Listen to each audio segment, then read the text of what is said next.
wonderful behavior. Hey, everybody, come on in. We see you out there. We know you're there. The chat's already alive. Thank you, everybody in the chat. Even though Mike Jimmy can't stay, he says not going to be able to give my 2 cents today. Got friends coming over in a bit. Sorry to hear that, Mike Jimmy. You are always welcome on this show. Just let me know, especially Sunday Funnies, buddy. Anytime you want to, anybody who wants to talk happy about comics out there, welcome on this program if they're part of the industry. You know, well, should I say community? I don't want to say community. I won't say community. Frog G is in the house. Frog G, always welcome. Thank you. Always grateful for you being here. Hey, Frog G. Joe McPhee is in the house from the desk of a small press publisher. Morning on. Morning, Joe. We need to have you on. I didn't know you were up this early in the morning over in Chicago. It's 8 o'clock in the morning where he's at. Do you want in? Joe, I'll send you a link. Just send me a message on Facebook. Especially today, because we're light today. And once again, as Glenn would say, as usual, I have no plan for this show. Frog G says, good morning. Story Comics says, happy Easter. Happy Easter to you too, Story Comic. Happy Easter. Happy Passover to everybody out there. Happy holidays, however you decide to celebrate them, even if you worship the giant spaghetti monster. We wish you a happy day. Half-price chocolate Eve. Happy half-price chocolate Eve. Yes, sir. Absolutely. Sarah in the house. Morning, Sarah. Sarah, always happy to have you there and happy to know you're there. And this one's for you. There we go. Good morning, everybody. It's the Sunday Funnies for the 17th of April, 2022. Joe messaged me. Here we are. Yay. The more the merrier. Sure, let me grab a few books to show. Absolutely. I just sent him the link. Joe will be with us in a minute.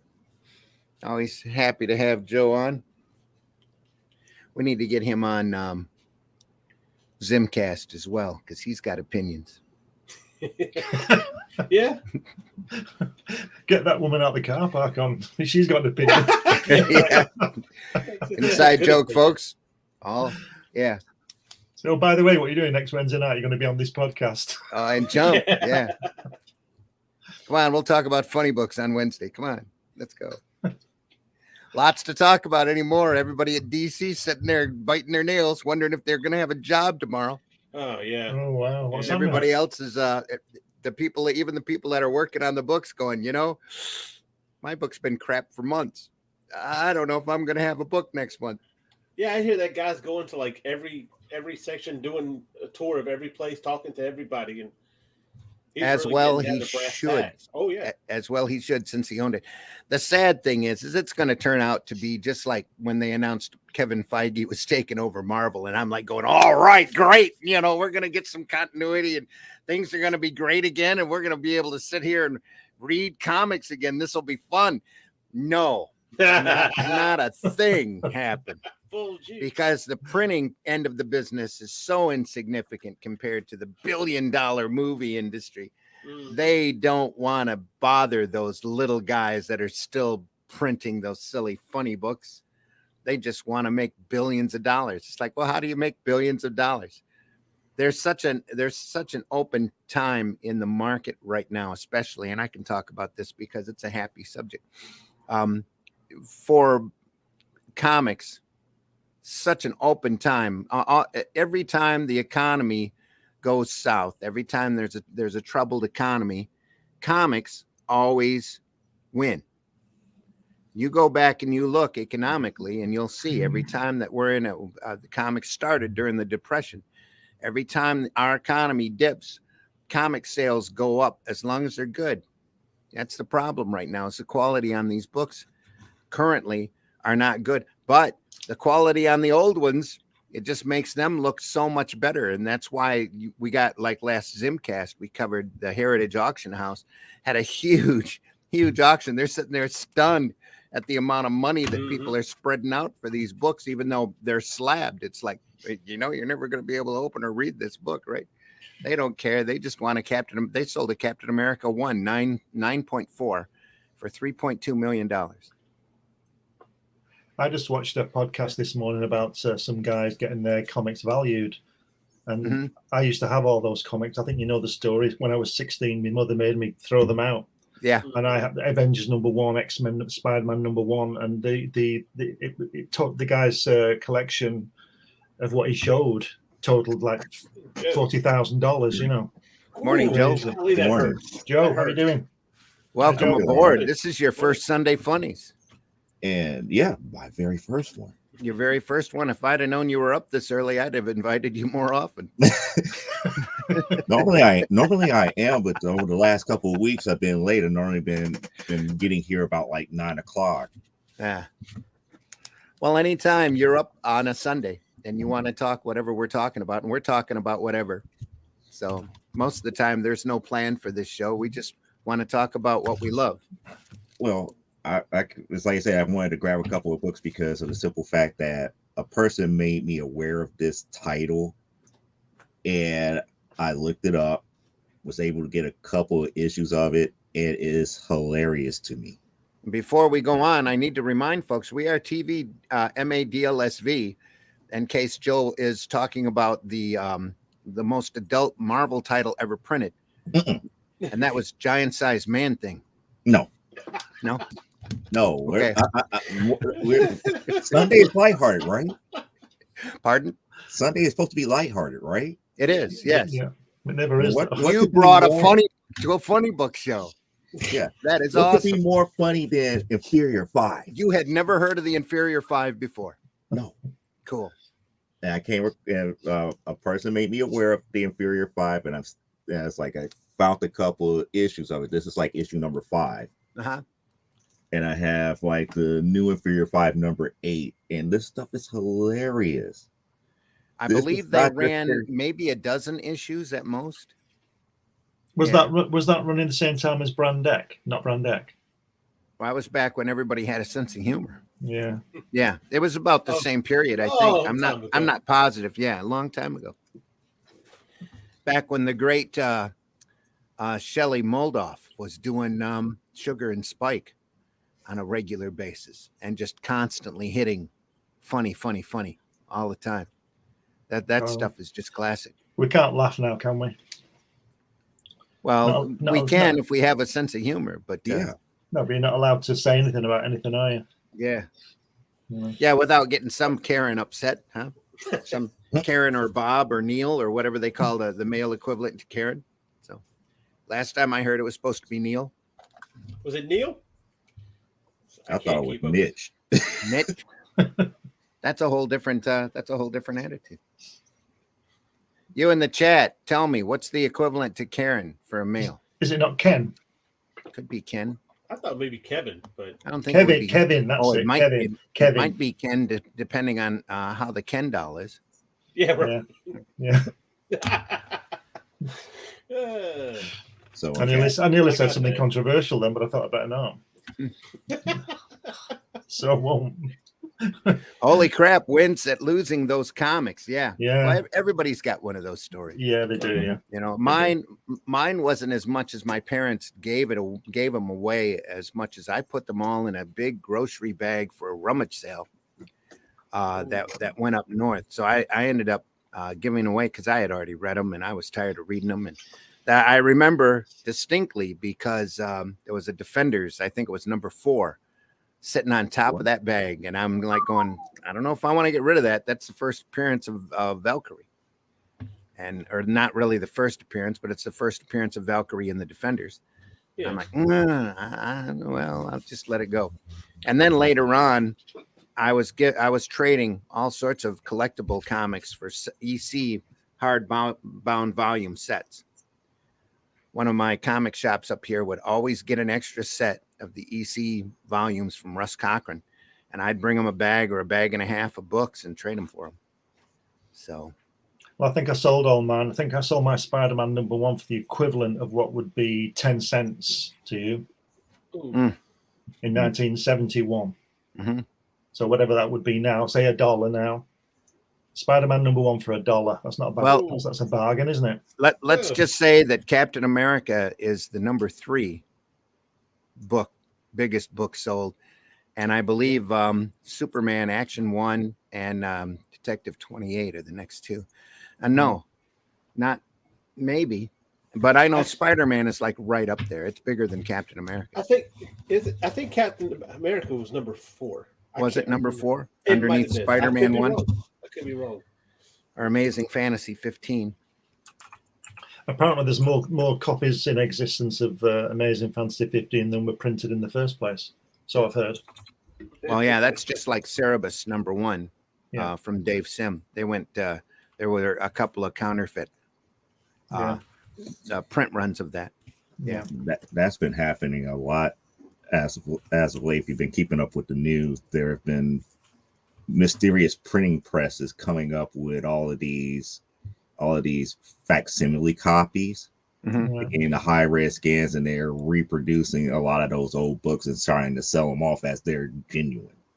Well, it doesn't help that DC for a few years there were doing facsimile copies of books, because you still have people that bring up fake copies of Action 1 up to retailers thinking it's an actual Action 1, and it's like the 15th reprint or whatever, even though it's got the Action 1 cover on it. It had another cover over top of it originally. They just take that first cover off and boom, here you go. So that's crazy. It takes that's why you get those things slabbed anymore. You get them authenticated. So plus all of that material has been reprinted enough. If you dig deep enough, you can find them anymore. It's to Marvel and DC's harm, I think, that they don't keep all of that stuff in print because they own it. They might as well be printing it. They can do mass market prints like the Essentials and Showcase Presents. And I say that pointing over my shoulder because I have a bookcase full of each one. You know, a whole bookcase of Essentials, a whole bookcase of Showcase Presents, and then on the back of the Showcase Presents one, I've got everybody else that imitated the Showcase Presents, the Savage Swords and the Savage Dragon paperback omnibuses and all of that. So yeah, I think it's a couple of those Essentials. Such a great format. I think it's a real shame when people slab those comics. I know mine are falling apart because they've been read and everything. I know they're worth a lot of money. I understand that. But in the future, all that's going to be left is a lot of comics encased in plastic that you can't really. Well, you're not going to look at them, are you? I just don't see the point. I can see the point of the money, but I just want to hold the damn thing and read it. Yeah, you know? Yeah. Well, I totally agree with you. And there's nothing like finding an old attic copy of some old comic and sitting there and reading it, and smelling the Because the thing is that if you bought 2 and slabbed one of them, you're not going to have 2 copies of Spider-Man number 1, are you? Nobody's going to have 2 copies of Spider-Man number 1. So you see, I can see both sides of it, but my comics are falling apart. I've shown them before. The covers are hanging off. Well, that's because I've read them over the past 50 years, So. Right. Well, right. I think that's like when those Essentials come in, where I say you could have a number 1, but in those Essentials you have a number 1 or what have you that you can read. You could slab the other one and keep it if you wanted to. Well, not only that, but your copies are reading copies, and they should be read and they should be enjoyed exactly the way that you have them now. But there comes times when you find a book out in the wild, a raw book, as they like to call it, that you can tell is pretty, and that you really need to preserve it in order to keep that look. So you go out and you slab it, and then it becomes like a stock certificate. You watch the market, you see how it goes up and down, you trade it or you sell it as you need it or don't need it or want it or don't want it. And that's a whole different aspect of the business. And if I might get ranty here for a second, it's a part of the business that these companies have concentrated way too much on, that they need to stop, and they need to do books that people can read, make a product, make IPs that people enjoy. And that's even in the alternative and independent market. I'm not seeing any IPs. You're not seeing any IPs coming out from a lot of these. You see them every once in a while pop up here and there, and they're great, and you want to see more. But most of these, let's call them the secondary big companies. They're not really that anyway. They're alternative comic companies that are only looking at putting it together into one graphic novel, and they give it a goofy title like the old Vertigo books, and they hope that somebody from it falls into the hands of somebody at Netflix or one of the other streaming services so that they get paid some sort of royalty for using the property. But it's a mess. Most of those books aren't even worth reading, let alone seeing on television. Yeah, right. You know? I just find it weird because now that you brought up the, collecting versus preservation, because even now I'm finding myself going back and collecting the old Archie books now. I found the love for those old Archie books, the Betty and Me's, the Jugheads and stuff to that magnitude. And as right now, I don't care what condition they're in, but eventually I know that as I collect them, I'm going to eventually have to get them slabbed because I know for preservation's sake, because they're on their last legs, I'm not caring about value.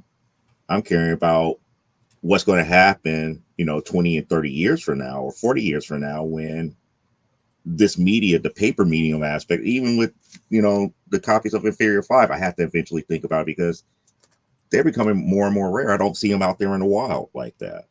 And even if you did get an essentials, you could read it, but it's not the same as preserving this. Right. Yeah. And again, to get editorial here, and I don't mean to be such a downer on a show that we're supposed to be talking about nice and light. Archie's been on their last legs for the last 30 years, And since you're collecting, have you run across very many Betty and Me's number 16? No. Yeah. Good luck. That's the most famous Archie cover of all time. And nobody's gonna sell that book unless you get extremely lucky and you catch somebody financially strapped. Why is that one so valuable? Glad you asked. I happen to have an image of the cover right here. I wasn't prompted, people. Let me set it up here. Get back to it. Here we are. I really don't like the way StreamYard is working lately. When you go to share a screen, it knocks you over to that screen that you're sharing and not on your StreamYard feed. Yeah. But here is that. This is a classic cover, and it's literally bumped the value on the book up like you wouldn't believe. Oh, wow. Okay. Betty and Me number 16. Good luck. You'll be paid if you try. This copy here is hundreds of dollars. Even though you can see the fold right through the middle of the cover. Yeah. Yeah. Wow. And that's like a 1960s. That's a 60s Betty and Me. Yeah. Well, back when this meant something completely different. Yeah, I'm trying to figure out why the 1950 ones are just so expensive. Because they're pretty. That's why you had, I believe it was Bob Montana working on those. It's like trying to find a Gutferson Mickey Mouse original, because that's the way Archie looked. That's the classic look for Archie. And he has evolved over the years and simplified. There's a definite period there with Bob Montana when they were doing the comic strip, and he was that was back when he was the Archie as a property was the most successful, was when he looked the way that he looked back during those days.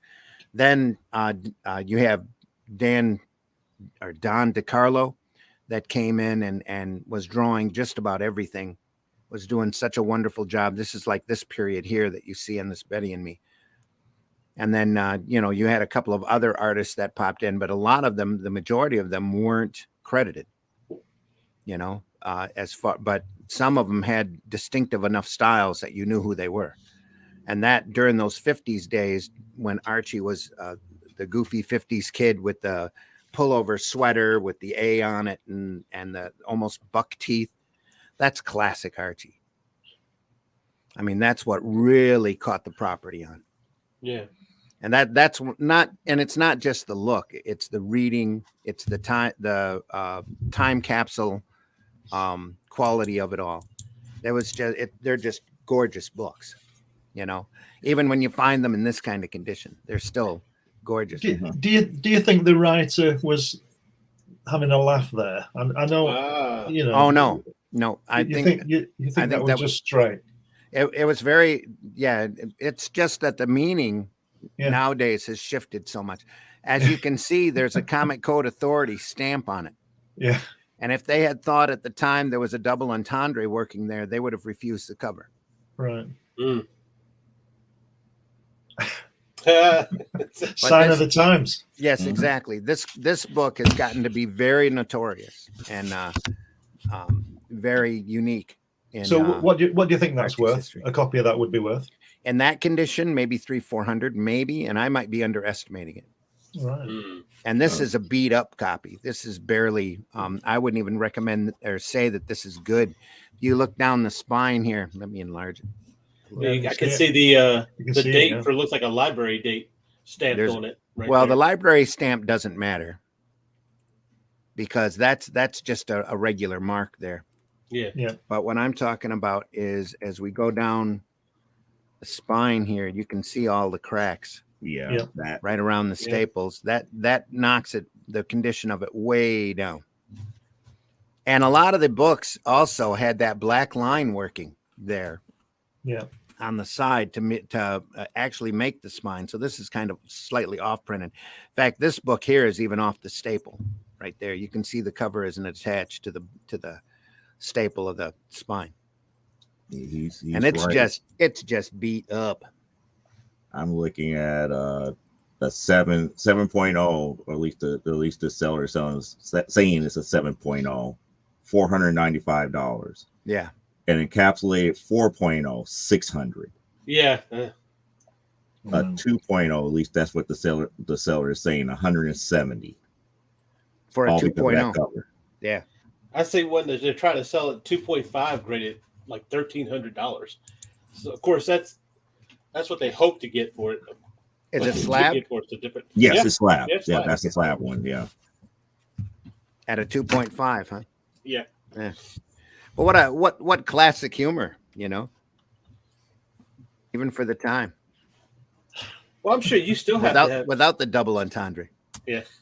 Well, even that, I'm sure you have huge Archie collectors have a room all dedicated to Archie stuff. I'm sure. Oh yeah. I mean, it's a lot of books, a lot of Archie. It's like just the Archie theme books out there. I mean, hundreds.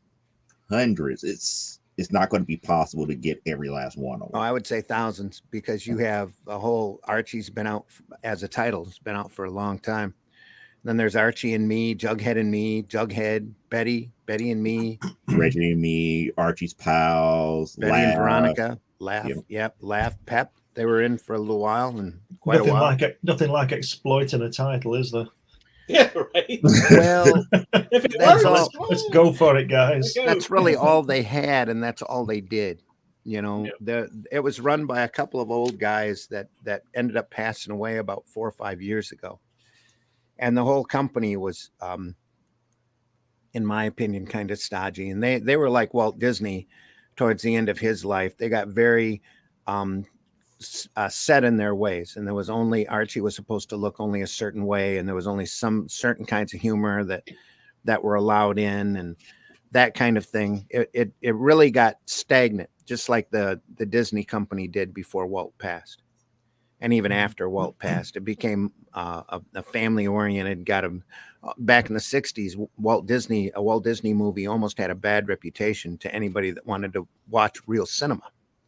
You know, they broke a little bit of ground with their animation here and there, but the movies they were doing, Love Bug and the Computer Wore Tennis Shoes and Bullwhip Griffin, Blackbeard's Ghost, that kind of stuff. You just went to the movies with your family with. You know, that was your escape. Oh, it's a Disney film. I know that it'll be family friendly, so I'm taking my kids to go see it. Yeah. So that's the reason why movies like Escape from Witch Mountain never crossed that line. Yeah. Well, you had people pushing the boundaries after Walt passed, and then Eisner up there decided to start Touchstone because they knew that they were losing money, but they needed to preserve that Disney name to be family friendly. So now they don't care. They're just political as hell and, you know, doing all sorts of weird things. But sorry, go ahead. No, I was just going to say, well, if they didn't push those boundaries, we never would have got Who Framed Roger Rabbit. So Yeah, That's very true. That's true. Is Mary Poppins Walt Disney? Yes. Yes. Yeah, thought it was. Yeah, Julie Andrews, Dick Yeah. Van Dyke.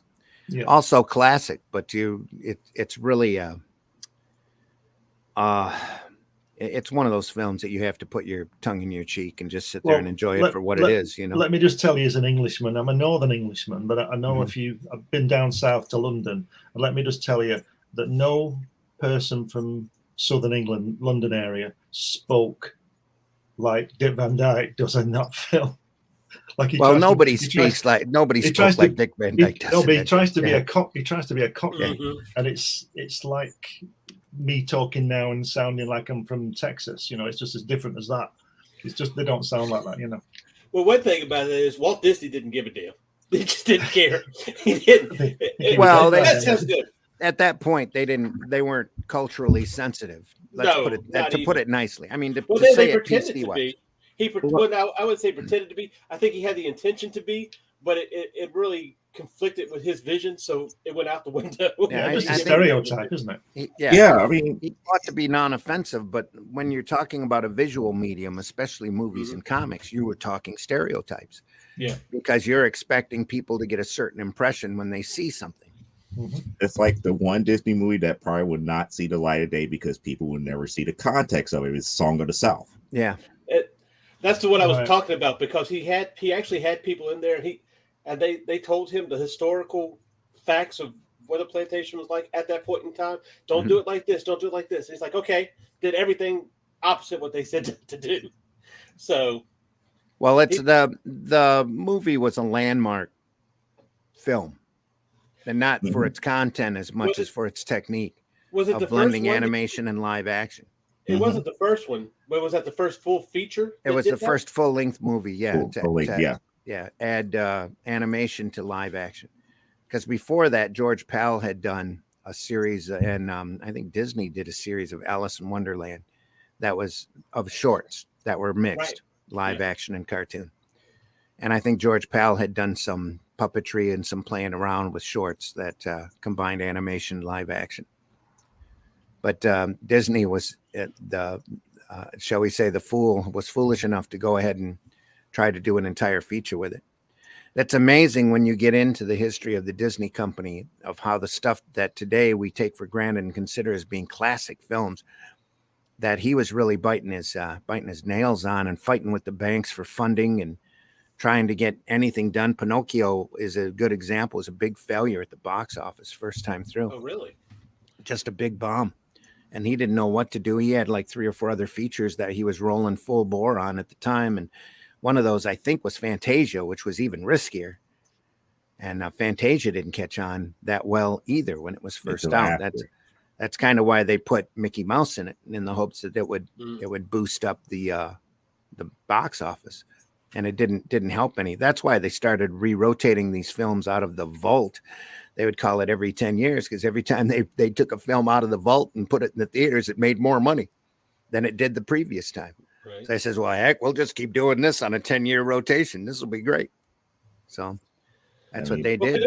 Pinocchio was the second feature he did. Was it the second animated feature? Oh, I don't remember the order that they were in. I don't think that's right.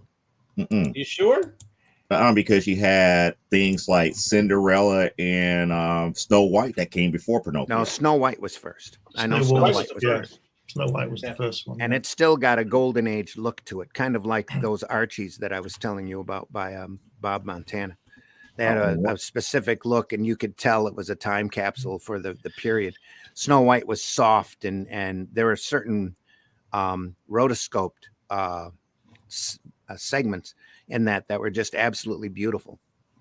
A few years ago, more than a few years ago, 10 years ago or so, I went to Florida. I went to the Disney World place there, and they were showing these things called ghosts, where they show you the animation before it's inked and colored, just to see whether the sequence works. Yeah, the pencil test. Yeah, and there was one where Snow White goes into the kitchen, and Disney had, or somebody instructed the artist to make everything move, and all the cups are bouncing about, and all the doors are opening on the cupboards, and all that kind of thing. You've seen it, but when you see it like that, I'd rather see the whole film like that, because you can see the way it works. I mean, the film is great, isn't it? I mean, it's a fantastic film, but I'd love to see that. I'd love to see the whole film just as the ghost, just seeing everything through as she walks through the kitchen and wherever else she goes.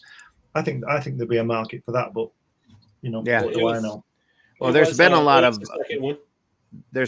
of Art of Walt Disney books out there. In fact, one book's had no less than a half a dozen different interpretations, or they drop scenes or pictures out and add other pictures. Yeah, but they're not moving in the books, are they? I'm just saying. No, they're not. I'd like to see the film. I'd like to see a film of Snow White. What is it? 2 hours of just ghosted. Just showing you how it would. That to me, that would be a marvel to watch those things. Right.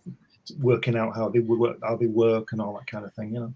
Yeah, but that's also part of what you do to the regular public. They'd probably, why is this all in pencil? Yeah. That's why they don't do it.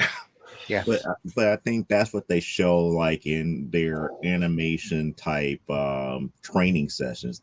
Yeah, what this stuff looks like and how it progressed from where we're at, from what they did to where we're at now, because you don't really do pencil tests like that.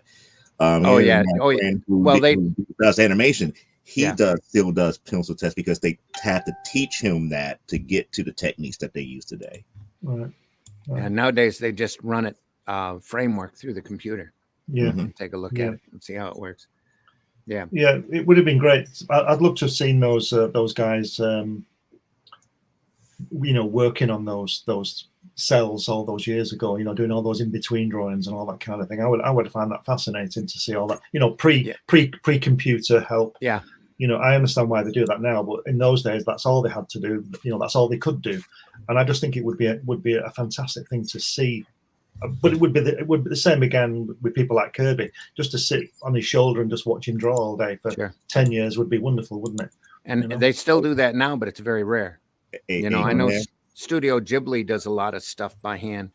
I think Howl's Moving Castle is the only bit that they ever used any serious computer work in. Right. Unless it's more recent. Glenn, if you got a chance, go and watch John Silvestri's videos. He has some videos where he shows how he does everything, even the in betweens. It's like it's very, very interesting how everything works in that old classical standpoint. Yeah, I'll check it out. Yeah. Mike Jimmy says that we're at 299 subs on the Ragin 2 channel. Can we hit 300 on this stream? Please go over there and hit that like button, hit that subscribe button over on YouTube on the Ragin 2 network. Because we can use all of the subscriptions we can get our hands on. Yeah. Mm-hmm. Appreciate that, Frogs. That's not my Twitter anymore, man. Appreciate it. Go over there and subscribe, hit that bell for notifications, tickle the algorithm, smash the like button, dingle the bells, and describe. Dingle the bells, yes. Dingle those bells, Frank. Thanks, Frog G. Yeah, Sugar Chris is awake and in the house. There he is. Thanks for listening in this morning. Frog G has more in the chat. Any link that you need, just scroll up there, and Frog G has probably posted it. So how did Pinocchio get famous after it bombed the first time? Interesting. Pinocchio's famous because it's Walt Disney, and all the Walt Disney animation is of note. So after it gets released, probably 5 or 6 times on that 10-year rotation, people started going and taking their kids to go see it, and it became timeless. But the first time through, it was kind of, okay. Yeah. Even you sit and you watch Alice in Wonderland. I think Alice in Wonderland gets really dry in parts, just very slow. But it's classic. It's classic Disney. Yeah, am I correct that at one time they also thought about Sleeping Beauty being too scary for kids, all because of the dragon scene? Well, Sleeping Beauty was them really stretching the boundaries, because Sleeping Beauty has a whole different feel, a whole different motif. That's I would say that's very 50s. I'm not sure when it was done, but the feel of it and their use of color, especially at the start of the film, is very different from the other Disney animated movies. And they did that on purpose in order to 1959 make that change. 1959. 1959. Yeah, that's very, very 50s. Yeah, because it was controversy. Because I remember, everybody Oh, was talking about it's like, oh, you don't want to go and see like the last act of it because of they did the dragon. same thing with Fantasia and the Yeah, mountain. that's what I'm wondering, because you're talking about Fantasia was Monsters, 19 years before that. That was some scary visuals, much more than Sleeping Beauty was. Scary and trippy. But of course, this is also before they really started censoring stuff, really buckling down on censoring animation and comics too. Well, yeah, and again, there was a lot more things you could do in animation than what you could do on actual film. Yeah, because they had the Hayes office running at the time, but they did everything. Well, the stuff with the mushrooms and the alligators and hippopotamuses are just amazing. But they later came out to say that some of that stuff was actually recreationally drugged induced. So I think all the films that are out now, the Avengers and Captain America and all those, Batman and all that, I think they'd do better if they were animated, because there's no bounds to anything. The CGI and all that's all limited. Actors are limited. The actor looks like somebody else. If they produced an animated, really, really well drawn animation of it, I think it'd be brilliant. Well, that's really where DC shines when it comes to doing their products. Is the DC animation is just amazing. Paul Dini came in on that and just added a wonderful style to the stuff. The Batman animated show, the Superman animated show, very distinctive, very beautiful stuff. And anything that DC animates is worth looking at. All of their movies, even the bad ones, Justice League Dark, are worth watching. But if you sit and watch on HBO Max, if you ever get a chance to see Young Justice, I tell everybody to sit down and watch that cartoon, because that's the best superhero animated series that I think they've ever done. And before that, I thought the Legion cartoon was amazing, but it was cartoony. But the Young Justice show is very straightforward, very comic book oriented. And all of the characters that they have on there are just amazingly fleshed out.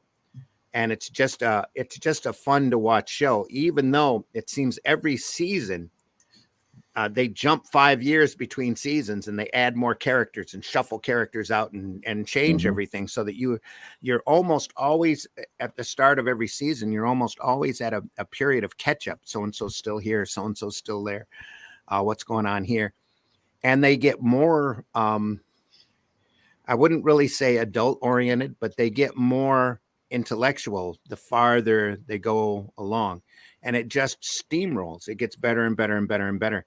And if you haven't seen the last half season, I think it was the magical part of it with Zatanna running around with apprentices and all that, very interesting stuff. Every supernatural character DC has runs through it. They give a whole origin story for Zatara, who's Zatanna's father. And it's just amazing. It's just so well done and so impressive that whenever there's a new season or half season up there, I just have to sit there and watch it, because it's really quality stuff. I wish they would move the Legion cartoon over to HBO Max. I can't wait to see that again. I would love to rewatch that, because the Legion cartoon was fun. They just stuck their tongue in their cheek and they said, okay, we're going to have a show that has a bouncing boy in it. This is going to be fun, and that's what they did. The Legion cartoon was that was on WB for 2 seasons. The Supergirl in Legion of Superheroes. Okay, that version. No, Superman, and they called him Superman there because they were arguing with the Siegel and Schuster estate over Superboy. Right. So he was just Superman. Okay, so he was just Superman. Okay, even though he was a kid. Yeah. But I'm glad that you mentioned the Zatara and Zatanna, because that to me was like one of the most pivotal stories in Young Justice that it's going to be amazing on how they resolve it. Well, it was amazing that they let Zatanna do something a little self-motivated. She was out she picked up a group of, and I'm sorry if I'm spoiling this for everybody, but I'm not really spoiling it, because you need to go see it for yourself. It's really good. Zatanna picks up a couple of apprentices hoping to swap out her dad, who at the time was under the control of Dr. Fate and the Fate helmet. and she wanted to swap out one of the apprentices for her dad because she missed her dad so much. It was rather self-serving. But that's the thing that has not been resolved. No, they resolved it at the end of the season. Because some people may not have gone all the way back to like I think it was like season 2 of why her dad is up under the control of Dr. Fate. Well, if you've been watching the series, that's another awesome thing about that show is that the continuity line on it is really solid. It's great. I mean, they're involved with the Justice League. They find out about the Watchtower and the kids do and all of this, and they've been keeping the Watchtower, the satellite over the earth, all quiet and hush hush, and wasn't telling anybody because it would make them feel they felt it'd make everybody else feel that they were dominating them. And then the kids find out that, hey, the grown-ups have a satellite up there. What the hell? What's going on here? You know, and Arsenal especially gets fed up and leaves. Mm-hmm. And right from the first episode, you're engrossed in these characters because they write them as characters instead of like stereotypes or types. And they're multi-dimensional characters. Yes, that's what I meant. Yeah, and it's just an enjoyable show overall. And it's one that's really underrated from a lot of people. A lot more people should be talking about it than do. You know, that last season, especially Phantom Stranger's in it. There's all sorts of great DC. The whole DC library is open to them, and they've been using as much as they could. All of the Justice League is in it. Characters that aren't normally in the Justice League are in the Justice League in their cartoon. Rocket and Icon are on they take some of the kids from Young Justice and graduate them into the league after a while once everything settles down. I think they offered all of the kids at the end full membership to the league. I mean, they even did a great. They passed on it. They did a great. They did a great Batman and the Outsiders. Yeah, Outsiders are in it with Young Justice. I'm like, wow. There's actual tension and conflict among the league, and Batman pulls crap that they don't like, and Aqualad pulls crap that they don't like, and you know, I was watching a Perch video the other day, and they were saying how they don't have Calder Rand, who is Aqualad in the cartoon. They don't have him in the comics. They substituted him for another guy who's a deadweight character, pretty much. They never took the time to define his character. And it's like, you idiots, you know, here's this great. And now DC's starting to do comics off of Young Justice, which is really cool, written by the people that write the cartoon. So that's good. I'm looking forward to that, actually. That should be kind of fun. But I do hope that they continue the Young Justice cartoon and keep going with it, because it's been just super enjoyable. Where we're at, the Ninja's in the house. Thank you, the Ninja. Y'all are knowledgeable. I'm gonna have to go to school for that. No, you just stick around and read and enjoy your hobby as much as you can. Learn about it, and you'll get the knowledge, I guess. And be open-minded, because if I wasn't open-minded, I would have never got to things like this. Yeah. Yep. Well, you get that way too once you come into the business, and there's artists you like and artists you don't like, and the more you understand the market, the more you understand the art form, the more wonderful all of these artists become. You even get used to Don Heck, which is cool. Yeah. You know, and I just, you know, you say that. Though nobody likes Vince Coletta's inking, so that's okay if you don't like Vince Coletta's scratchy inking. It's okay. You say that about Heck. I just picked up yesterday the Essential Ghost Rider Volume 2 that has him drawing Ghost Rider. I remember buying the first issue of that and not buying anymore because Don Heck was drawing it. Simple as that. He started out drawing the Champions too. Oh. He was on the Champions title for, I think, a year, if it was bi-monthly, 6-7 issues, I think. And then, if I'm not mistaken, he got replaced by John Byrne, and that was like a light switch for me as a kid. I'm like, oh, this stuff's cool. I also stopped buying the Avengers because Don Heck was drawing it. Mm-hmm. No, anything he went on to, I didn't like. And yet, like with Vince Coletta, you go back and you look at the romance stuff that he was doing right before he started. You know, Marvel converted over to all superheroes and basically boys comics. There's some beautiful stuff in there. Yeah. And Ramita too. Ramita did a lot of great romance comics in his time. I don't think Coletta was inking the entire book though, was he? When he in the Marvel time in the 60s, I think he had helpers, didn't he? He was just in the main characters. He might have, yeah. I'm not sure how he was. I know he was working fast because they would always throw a book to him when they needed it done. Now he was the go-to guy, wasn't he? Yeah, he was the go-to guy, and that's it but shows. Anybody in can the hurriedness of his style. Anybody can use an eraser, can't they? Yeah. Mike Jimmy says there's something oddly beautiful about seeing the storyboards and onion skins coming around through animation. Yeah, seeing the skeleton of the whole thing. Yeah. Sure. Yeah. Well, that's the same as a comic, isn't it? When you see the pencil work, you can see how the artist has come to the conclusions they do, and there might even be a leg going the other way type of thing, or a hand change, and they've left it on, even but the inker will erase that hand. Do you understand what I mean? And when you see that kind of thing being fleshed out, I think that's wonderful. That's where it just says hello to Joe. Yeah. Yes. Good morning. Frog G, Ragin 2 in the house, giving us links. That's great. Sarah goes, was original Disney in the area of vaudeville? Spelling error. It has that vibe to it. Well, all of the movies at the time carried that because cinema was a natural progression off from vaudeville. Yeah, that's what the Marx Brothers did, didn't they? They moved that. In fact, the Marx Brothers would take their show on the road and test out different sets of jokes and casts or sets and scenes and things until they refined it to the point where they filmed it. So it's just like today, you'll see a lot of the, you don't see a lot of stand-up comedians around anymore, at least around here. It's pretty rare. But the old stand-up comedians used to do that with their materials for specials, and that they'd go out and test them out. Yeah, there's some guys over here, some comedians who do a test tour. They'll go around to your town and test out the material, see what you like, and then they'll do the tour.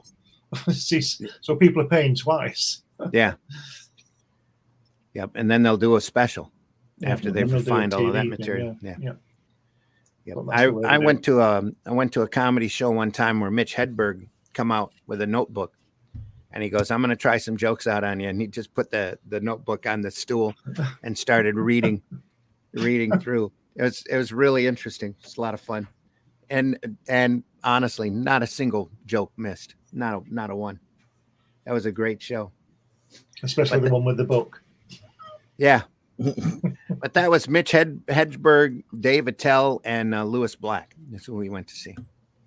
That was a great trio. Yeah.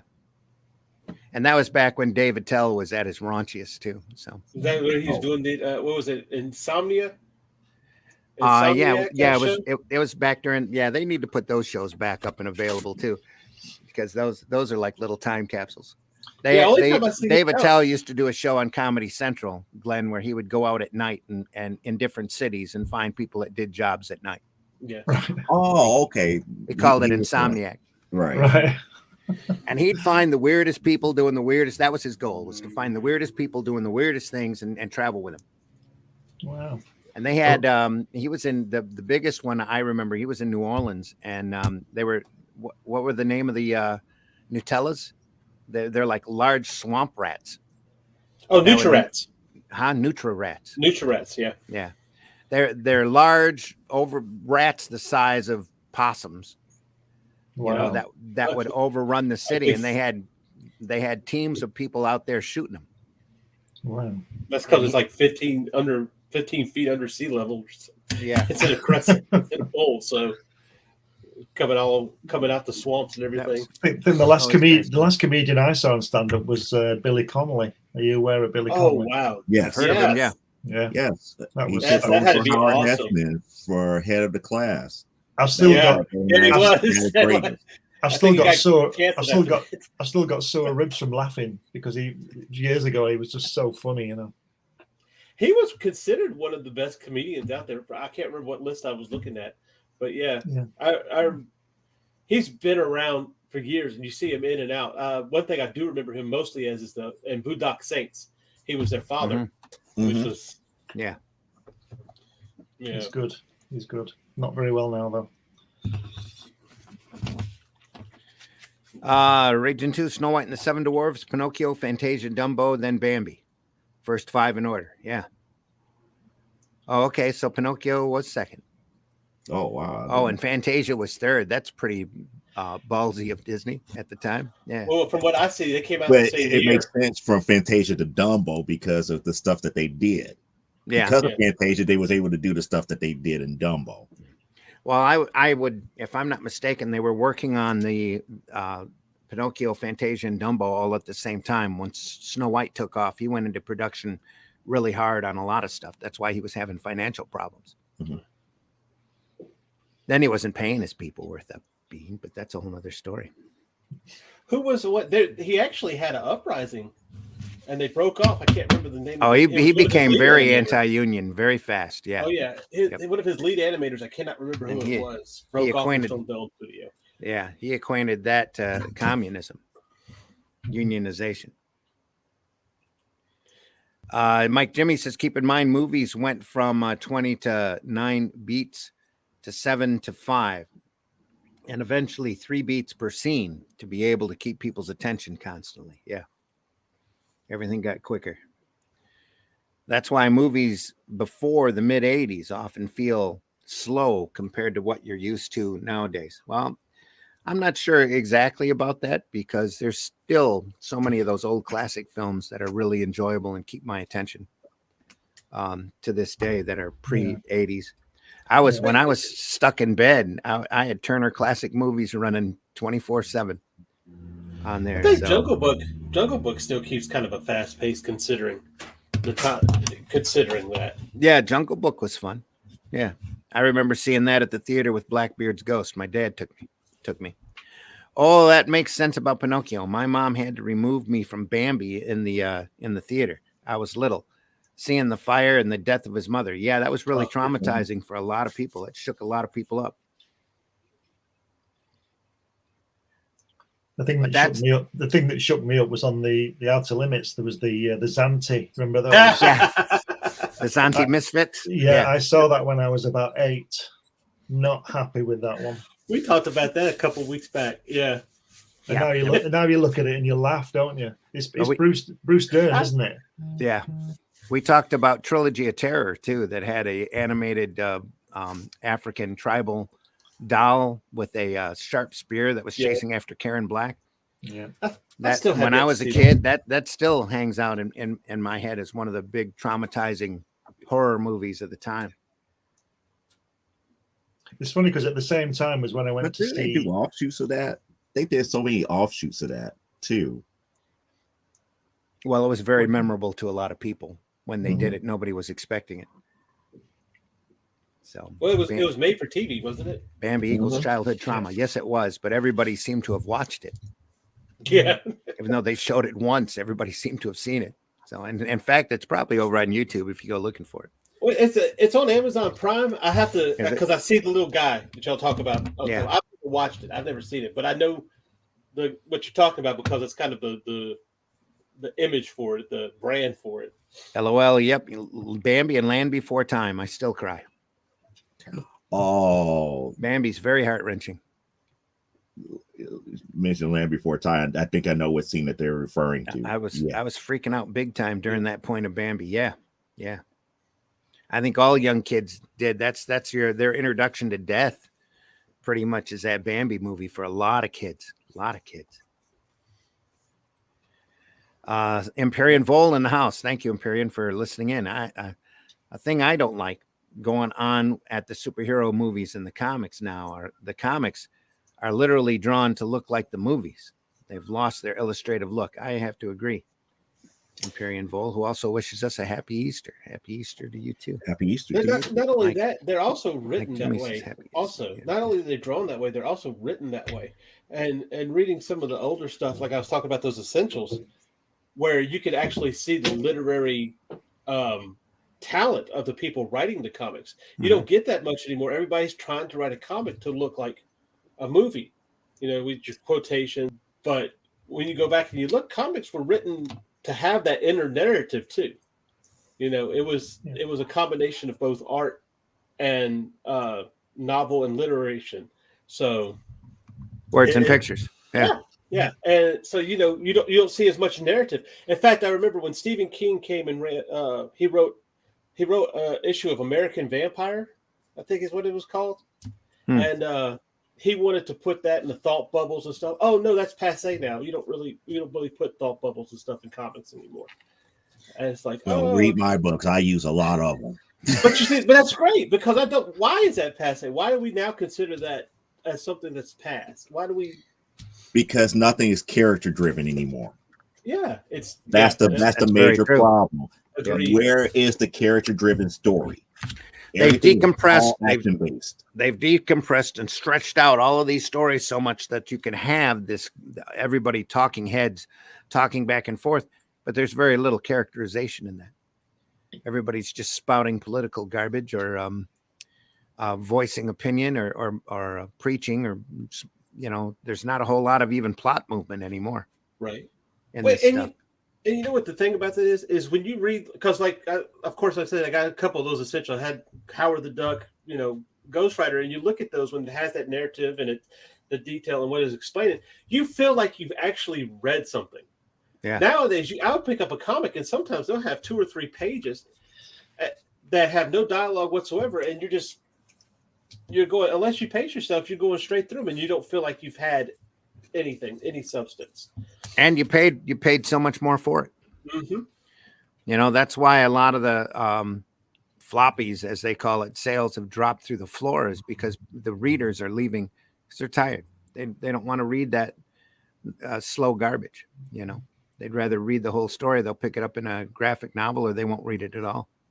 So, in your opinion, what should be the average amount of time to read one 24-page floppy? And you shouldn't have that down to a time limit, but there should be there should be an amount of story to it that when the reader hits that last page, there's 2 things that they need to feel.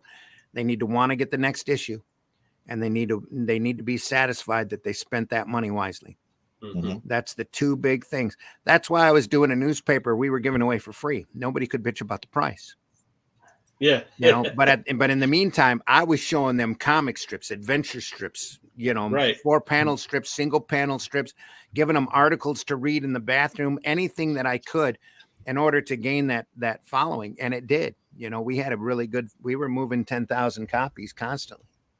See, to me, or really close to it.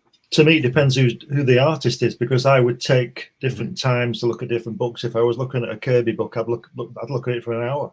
Yeah, and then if look at Gene Cole and Daredevil, it might take me 15 minutes. It would depend on the what I consider the better artist. So like Randy says, you shouldn't put a time on it, and I don't think there is a time. It's all down to the individual. And I think that it seems to me like one of the problems today is that people's attention span is really waning.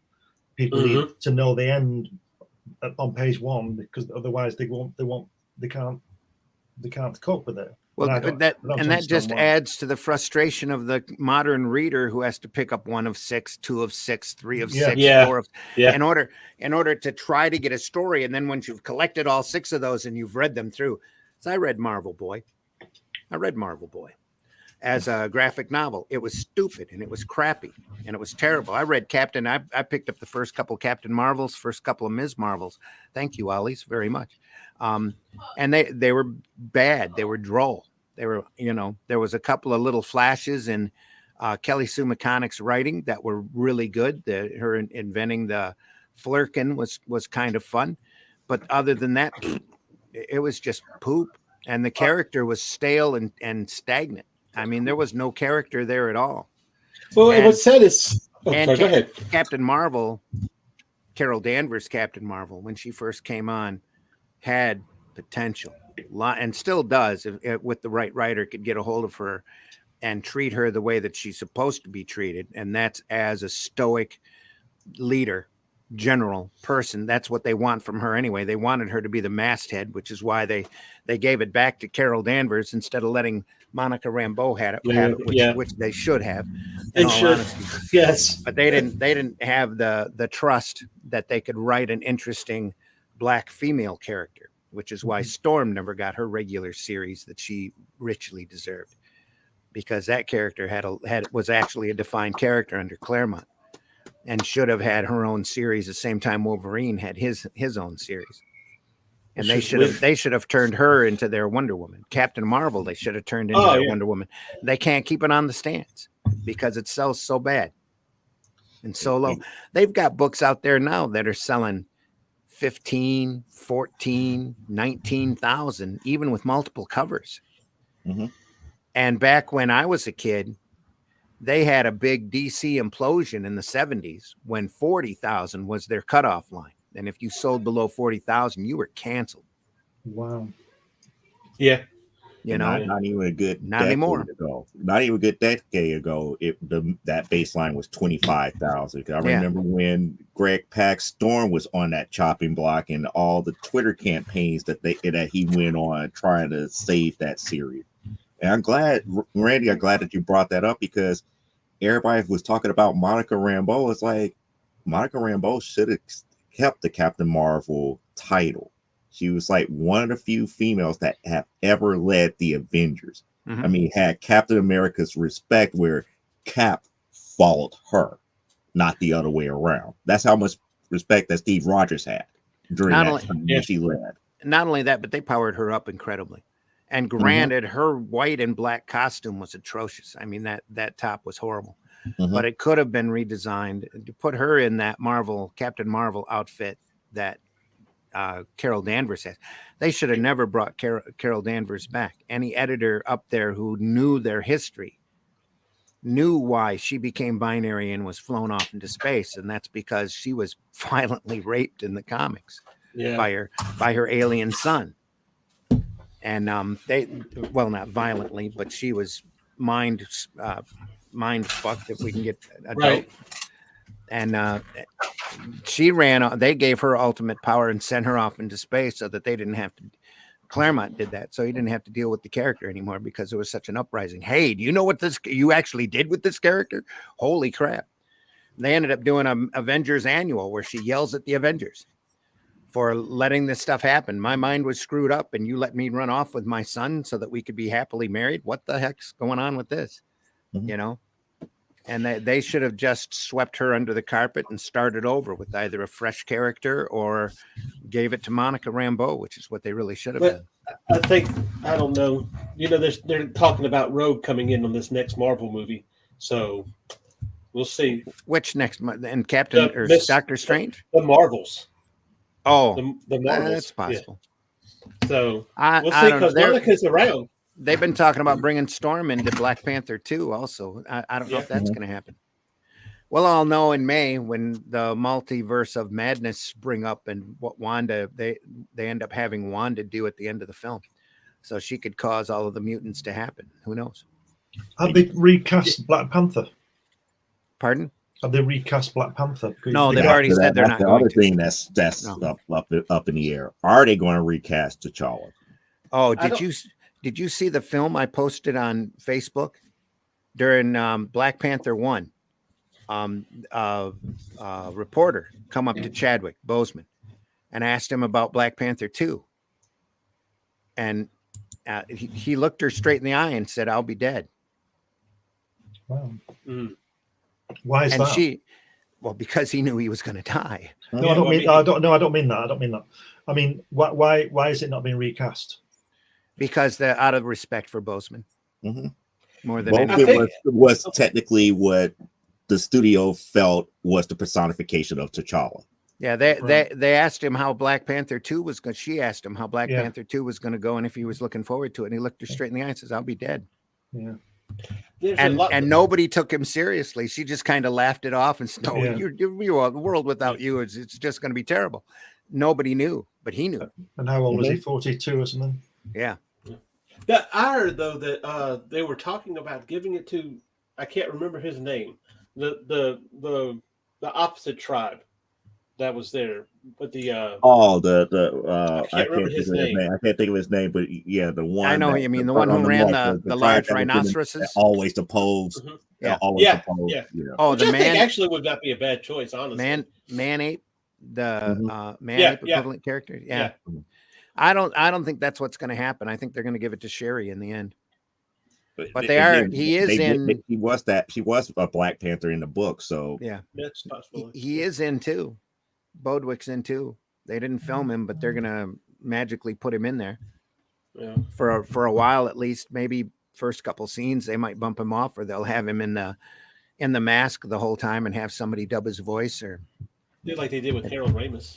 It's a miracle what they can do with sound anymore. They can, convert his voice over to whoever, or find somebody who speaks really close to him and have him run through it long enough to be logically bumped off. Yeah, look what they're doing with Luke Skywalker. What they're doing with, just that. That episode of Boba Fett was crazy. And sitting there watching that and going, boy, they really improved those effects in a hurry, didn't they? Somebody must have come in and said, okay, you want that to happen? This is how this works. And just... I think, if I remember correctly, somebody deep faked it better than what they originally did, and they went back and reshot. Yeah, you were talking about people doing voices. I've long thought that that's the future of a film, where they would recreate. The CGI is so good they could recreate, say, Marilyn Monroe and have her in a new film, or Jimmy Dean or somebody like that, and have a voice artist do their voice. Yeah. So you'd get a film being released next week with Humphrey Bogart in it, and it would look exactly like him because of the CGI, and like I say, somebody would do the voice.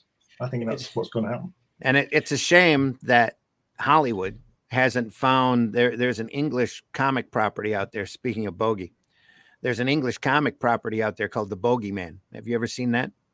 No.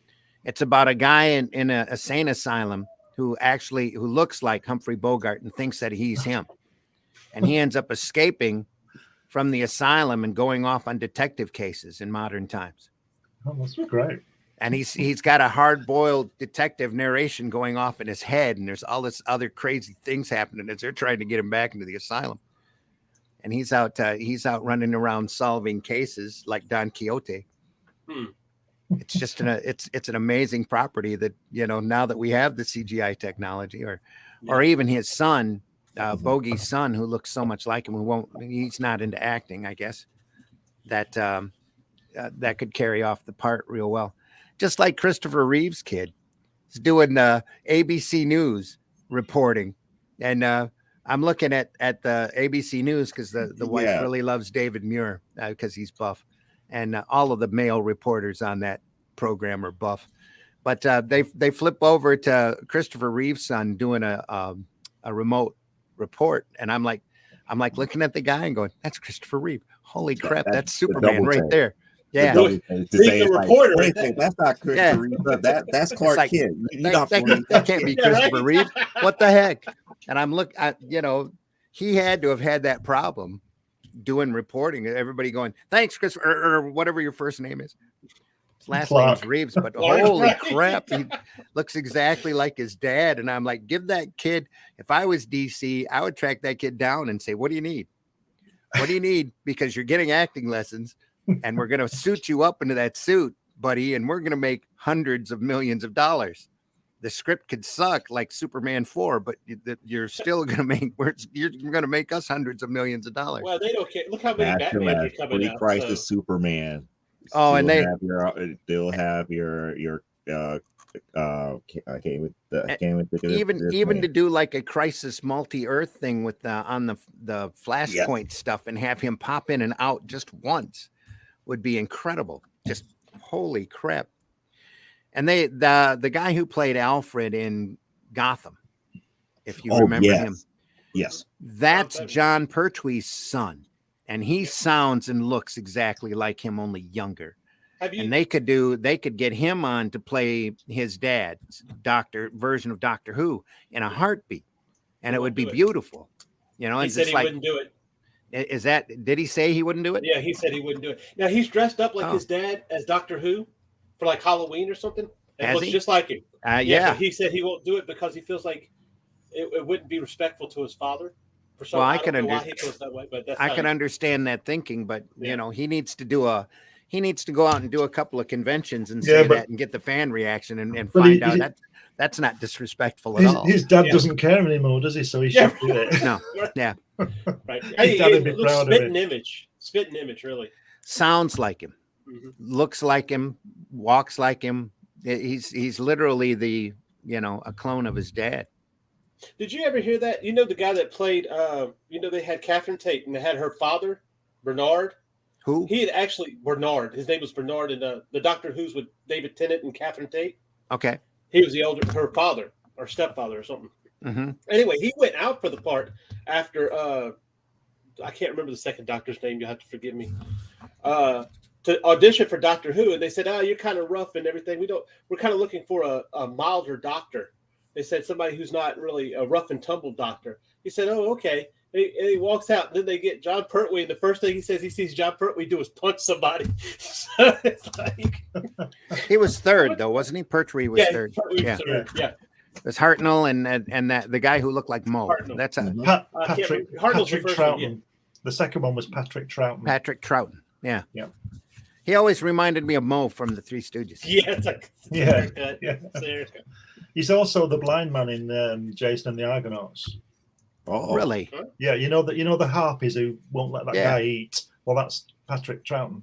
Well, I've been meaning to sit down and watch that movie again. I'm gonna have to make it a point to. That was the first film I ever saw without my parents. I went to a birthday party. I was about 8, and we got sent off to the cinema with a nice shiny shilling in our hand, and we went in to see that. And that was the first film I saw without my parents. It just blew me away. It was on TV at Christmas, and I watched it again, and it's just superb. Superb. I never had much love for the movies until I went to see A New Hope at the theater, and I saw it opening day. And after that, I went to see every movie that was out. Didn't matter what genre it was in or whatever. I was in, 17, 18 at the time. So I went to see absolutely everything, even the slow love story movies I'd sit through just because it was that cinema really fascinated the crap out of me, thanks to Star Wars. Well, I have an aversion to the cinema now because I tell you about my Happy Feet story. So I'm not bothering anymore. Sorry, Mike, go ahead. Well, that's what I'm saying. At that point in time, that's when the cinema really exploded. You had more practical effects. You had more storytelling at that point in time. There was still storytelling beforehand. But it really heralded in that entire era of the 80s that we've talked about a couple times on your Dispatches show. Yeah. Yeah. Just amazing. All right, we are past the top of the hour, so we need to run. We need to remind folks that the Long Shot campaign is out there on Indiegogo. 7 publishers, 9 books, 1 big deal. You get all of those comics you see listed below for only $25. And each one of these books is an incredibly printed 32 pages of comic art. And there's a couple of prose stories that are very small prose stories that are included in there. But very different genres, everything from supernatural detectives to cartoon robots to superheroes to cosmic death running around on Earth to a magical mouse to all sorts of different short stories to a sword-wielding panda and high fantasy done in incredibly black and white ink style.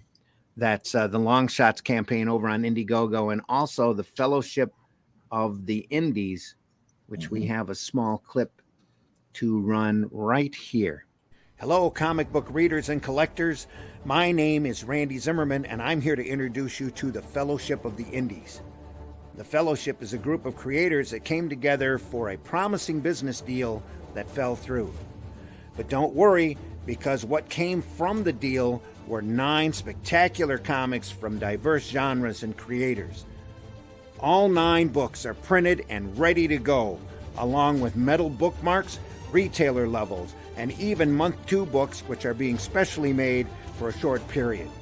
Just know that by pledging, you'll be getting 9 great comics, 32 pages of book, for the awesome price of $25 plus shipping. That's over 250 pages of incredible indie comics. So secure your copies today. That's right, either the Long Shots campaign on Indiegogo or the Fellowship of the Indies over on Kickstarter. All 9 comics, just $25 plus shipping. There's little add-ons on both campaigns, so definitely check those out. Look those over. We also want to remind you at this point that if you do your own crowdfunding campaign, you're over at Gemini Comic Supply to buy those Gemini mailers. Use that coupon code RAGIN2, RAGIN, and the number 2 as you go through checkout. And the folks at Gemini Comic Supply will knock 5% off of your order just for being a viewer and using that coupon code. Yeah, exactly. So save a little money, get some, and the best way you want to ship those books is with Gemini mailers. Let's jump back into the chat here because I've been neglecting them for too long. Randy, just before you get on with that, let me ask you a question about that. The long shots. Are you continuing with the books, or is that just going to be a one-off with those books? Well, a lot of those books have already been crowdfunding campaigns, like with Hybrids, The Sons of Gods. Luke Stone is up to like issue 8 on that. Right. And he's offering it. Well, we had put all of those books together for one great big push into a retail chain that the deal never existed. Yeah. But we almost got, I'm not sure if I've got the proper word for it without being harsh. We almost got conned into doing 3 months worth of books. So there were almost issue 2s were already done. Issue 3s were in the process of being done when I got sick and Luke got sick and the paper shortage happened and everything kind of went south. And then we found out that the deal never existed in the first place. Yeah. And if you can go back on Dojo Kun's videos on that and read the entire most of the entire crazy story and the crap that's happened since then. That's just been BS. But those properties aren't going to go away by any stretch. It's a great way to expose yourself to 9 phenomenal properties. Like the Wellkeeper book is already done through 12 issues. The first arc of the story is already completed. Oswald Chronicles, JD constantly has campaigns running for different arcs on that. And that's a really good story. Tall Tales has got books, volumes of stuff already done and ready to be read. And I'm pretty sure Daphne's about to start another Tall Tales campaign here pretty quick. Yeah. Only Death Can Save Us, the second volume of which this issue is just a third of the first volume. Second volume is currently still in demand, I believe, over on Indiegogo. Russ could tell you about that. HeroBot Zero isn't going anywhere. I've had that property for decades, and I've got 3 issues pretty much done and in the can that'll see the light of day here eventually. And we had 2 books ready to go for the second month. I had 2 books ready to go for the second month, new number 1s. One was a superhero property that I'm really up on that I can't get enough people to read it, honestly, that I actually love doing and loved showing it off. It's kind of my version of Superman, called Paragon, and then a real high fantasy book called Calico that C. Michael was doing the illustration work on, that I'm also incredibly proud of. Wife says it's my best writing that she's ever read from me. That it's a high fantasy book about a young cat that finds out she's magical, and the people that she ends up being surrounded with, and the fate of the world that they're on, and how they try to go out and save the world. So it's a lot of fun. Anyway, what? I was just about to say, it's like I'm still waiting for Paragon, because if that's the book that I'm thinking about that you told me about in passing that you was waiting just to release, yes, yeah, it's going to be a everybody hit. Everybody who's read it, yeah, remind me. I'll send you a PDF of it. Okay, for you to read, Joe. All right. Okay. All right. Yeah, because I'd love to get your input on it. You've read it, haven't you, C. Michael? I know I sent it to Glenn. You sent it to me, but the way I have to read it, I have to read it on my computer. Yeah. So I have to pull it up. I've not read mine yet. I hear you. I will report when I do. I've been a bit busy. It's like I'm looking forward to that book and the re-releasing of all the Spank the Monkeys. I still need to get my copies of that. That might be a while. Though I do, I might send you a PDF on that too. I was going to offer PDFs for Spank 1 and 2, because I've long time ago, back when there was a platform called Wowio, that was out, I was actually making okay money on, and was prepping all of these books to send to them. And I had colorized Spank 1 and 2. And the colors on 2 especially, I'm really proud of, because I tried a couple of different techniques that turned out really well. I was just learning my way through Photoshop at the time. And Spank is a very solid type character. He's an angry little monkey. There he is there. He's an angry little monkey, and his brain dead cousin Shock is in there as well. And the first issue was a lark that I had done in order to flip off the comic industry.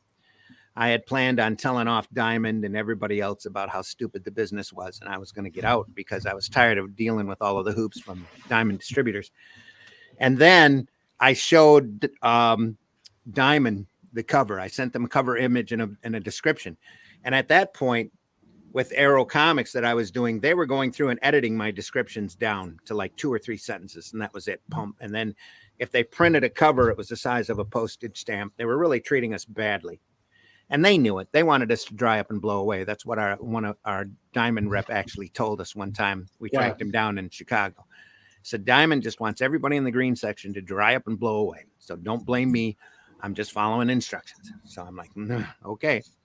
No, but anyway, I sent him the cover of Spank 1, and it's got Shock and Spank in the middle of a cleavage of a girl in a bright pink bikini top, and they loved it. They gave me a spotlight, and they printed everything that I had sent them. That was a description of the book, and I was rattling stuff off the top of my head because I planned on the whole book being Spank talking about the industry and basically flipping everybody off and leaving.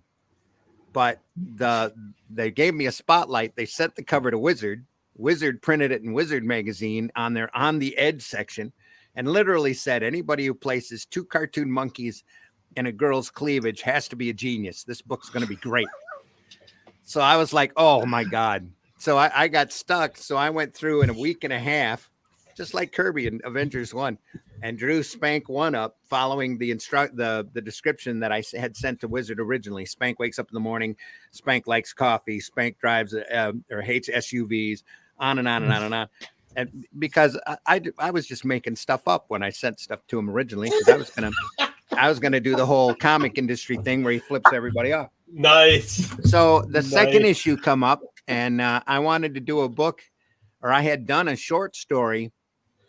In the Spank had been printed before as Shock and Spank the Monkey Boys, because I couldn't, the publisher I was working with at the time, which was Cry for Dawn, didn't want the word Spank the Monkey on a cover because they thought it would be too inflammatory. But I was at that point when I solicited the book, I said, screw it. I'm just going to go Spank the Monkey, and do that one issue. Well, it come time to do a second issue. So I went back and mined the original Shock and Spank the Monkey Boy special. And I did a story in there where Shock and Spank go to a strip club. So all of number 2 is them going out and going to a strip club and coming back home.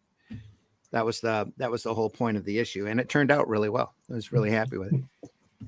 And then the third issue was television and cable, which I slopped together, and I shouldn't have, but at the time I was running Arrow Comics and everybody else's books came before mine, so number 3 was slopped together, and it really cost me a lot of orders to come out just barely on time. And the fourth one was my Star Wars experiences, and that sold barely above their minimums, and I knew it was going to be over at that point. So and things had eroded even worse with Diamond from that point on. So I sat and did a 3-part Spank the Monkey on the Comic Market series, where I did everything that I wanted to do in that one issue, only I stretched it out over 3 issues because I did the Comic Market past, present, and future. Mm-hmm. So the first issue, which is this one here I have in my hands, has the has a wraparound cover on it that has Shock and Spank as all of these different superhero characters, much like Steranko's History of Comics, only they're all Shock and Spank, of all the different characters at the time, including Shock as Lady Death, and her breasts are being pumped up by a bicycle pump. So Had a lot of fun with it. Got to say a lot of things. It was very therapeutic for me. Got to end the third issue with me basically flipping off the industry like I had planned to do with Spank #1. And then that was it for Arrow Comics 3.0 as far as printing regular comics go. I did 2 other graphic novels after that. The first one Diamond took, which was a War of the Worlds collection with a Scott Rosema cover. And that disappeared. And they ordered more, and I wasn't going to go back to press on it. And I think it ticked them off because the second book I sent them was a collection of comic superhero stories that I had done, superhero properties that I had done for different companies. And I put a little notation in the front and the back of all of the stories explaining who the character was, what I was going to do with it. And then in the back, it was what I was going to do with it and what I had planned for that property going forward. And Diamond wouldn't give me a response as to whether or not they would carry the book, and it never got into the previews until finally we tracked down the rep, and the rep gave us the excuse that it was superheroes and it was in black and white, and nobody wants to read black and white superheroes, so they weren't going to promote the book. Well, that's not true. But no, it's not true at all. But that was the final book that I tried to solicit through Diamond as a Arrow comic. I was done at that point and got out and started my own apparel business with a couple of partners, and then started doing the Flint Comics newspaper because I didn't want to stop doing comics. I just wanted to stop paying Diamond to screw with me. And that's what it was. That's what the situation was. They were taking a percentage. They weren't losing any money. Yeah. I was lucky to be breaking even. And then they kept raising the bar as far as their demands as to what you had to do. It got to the point where they were telling us what books we could and could not print. Mm-hmm. And it got to be very irritating for me because we were kicking out some top-notch quality. I had Bill Loebs inking a book with Bill Bryant doing the artwork, an Oz book, which should have sold. And once Bill got on the book, the numbers on the book started jumping up to the point where I could actually, it was getting to the point where we were seeing profit, and Diamond cut us off because they saw that rise. Mm. You were writing the Oz book? Pardon? You were writing the Oz book? No, it was being written by another writer. Excuse me for a second. Yeah, I'd be interested to see you write an Oz book. Honestly, I would love to do it. I could never take the time to devote properly to it. And I loved writing War of the Worlds. In fact, I still have a couple of other stories for that I have a story, a Memphis Front story that I printed as Arrow Comics. I printed 2 chapters out of 5 of them. And I've got 4 of them penciled. I've got 3 of them inked, and 2 of them are printed already before we stopped doing comics altogether because Diamond was an idiot and wouldn't let us keep doing. And this stuff, I had a guy on that, Richard Gulick was the artist's name, who was amazing, just amazing. And we weren't making any money at all on the title. So I wasn't able to pay him properly or give him the monetary respect that he deserved. But he did 4 issues of that. And the closest thing that I could compare that to is Adam Hughes on some of the artwork that he was doing. I got a copy of it around here somewhere in because the first arc is still available over on Amazon. That's War of the Worlds Infestation is what they call it. Yeah, that's the one you sent me. Yeah. And I was really happy with that. The artwork for that was done by Horace, who was over in Germany. I wrote it's good. Full scripts for that. Yeah. I'm not sure what Horace is doing now, but I hope he's being very successful with it. I know he did a German adaptation of the book that he said sold incredibly well over there. Asked me to come over to Germany one time to sign at a show, and I couldn't get over there. I don't have it here right off the bat. No. It's a bad thing about these spiral racks is you can bend these comics too easy. Mm.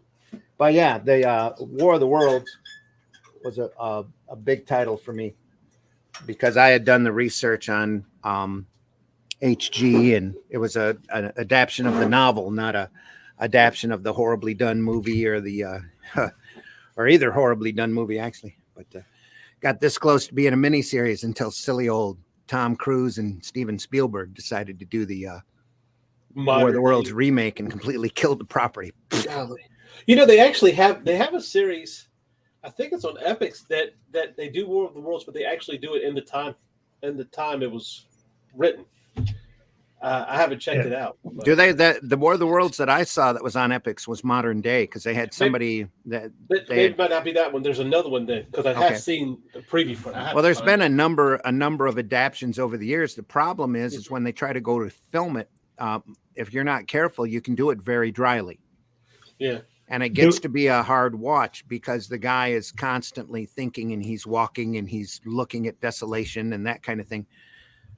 But if it's done right, it can be an incredible property. There was a recent BBC production of it that was done in the real time, as it were. You know, the late 1800s. Mm-hmm. That was recent.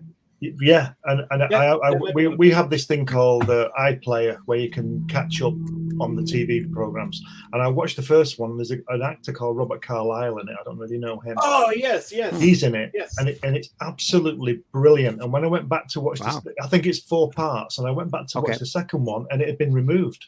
The whole thing had been removed. So but it was absolutely brilliant. Much better than the cruise one, which.